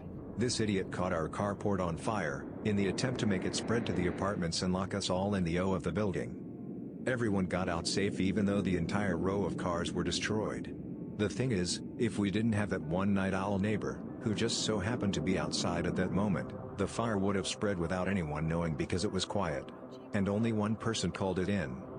Scariest day of my life. They know who the guy was, but they couldn't prove it. Guy threatens 25 plus people, some of which were literal newborns and elderly people, and attempts to kill them if he doesn't get charged. It was messed up. This isn't as near death as some of the stories here, but it's still the most frightening night of my life. My parents had a bitter, volatile and violent divorce. My mom went absolutely off the rails during this time. It was no secret to anyone, I was a trap baby, and while my parents were married my mother never attempted to bond with me or form any relationship whatsoever, while I was the apple of my dad's eye. It had always been him and I, he was a single parent even while they were married. So when they got divorced I chose to live with my dad. He got primary custody while my mom got weekends and whatever else he would give her, and in turn he never asked for child support. During and after the divorce she was awful to me, berated and insulted me, trash-talked my dad any chance she got, and let her abusive, alcoholic and completely inappropriate boyfriend, Saturday night and with the family at her house meant he'd turn the lights off, light candles, and lie down while me and my stepsisters were required to give him a massage, essentially move in with her. Now that the stage is set, one weekend she came to pick me up for her custodial time. I begged my dad to let me stay and not make me go, but he told me it was court-ordered and I had to. When she picked me up the first words out of her mouth, with as much venom as she could spit to an 8-year-old, "You don't look very excited to see me. I wanted to stay with Dad. You're not very nice to me." Something in her snapped. She spent the next 30 minutes shrieking at me while driving 90 miles per hour down a 2-lane country highway known for its deadly accidents. She screamed up and down that she was just going to kill herself and drive her car off a cliff. I was in hysterics because I was also in the car and her response was, "Guess you'll go with me." It was the longest 30 minutes of my life. I was begging her to not kill me, not kill herself, and just take us home. Eventually she calmed down like nothing ever happened and took me to her house. After that I never showed any unwillingness to go to her house because in my elementary schooler mind she would kill herself and me if I did. I never said anything to my dad because she said if I did she'd hang herself. I turned 30 this month and haven't talked to her in 2 of the best years of my life. This wasn't even my worst memory of her, and she still has no idea why I cut contact with her. As a kid growing up I had a neighbor who had some issues. She was my age, about 10 years old when this happened. She had invited me and one of her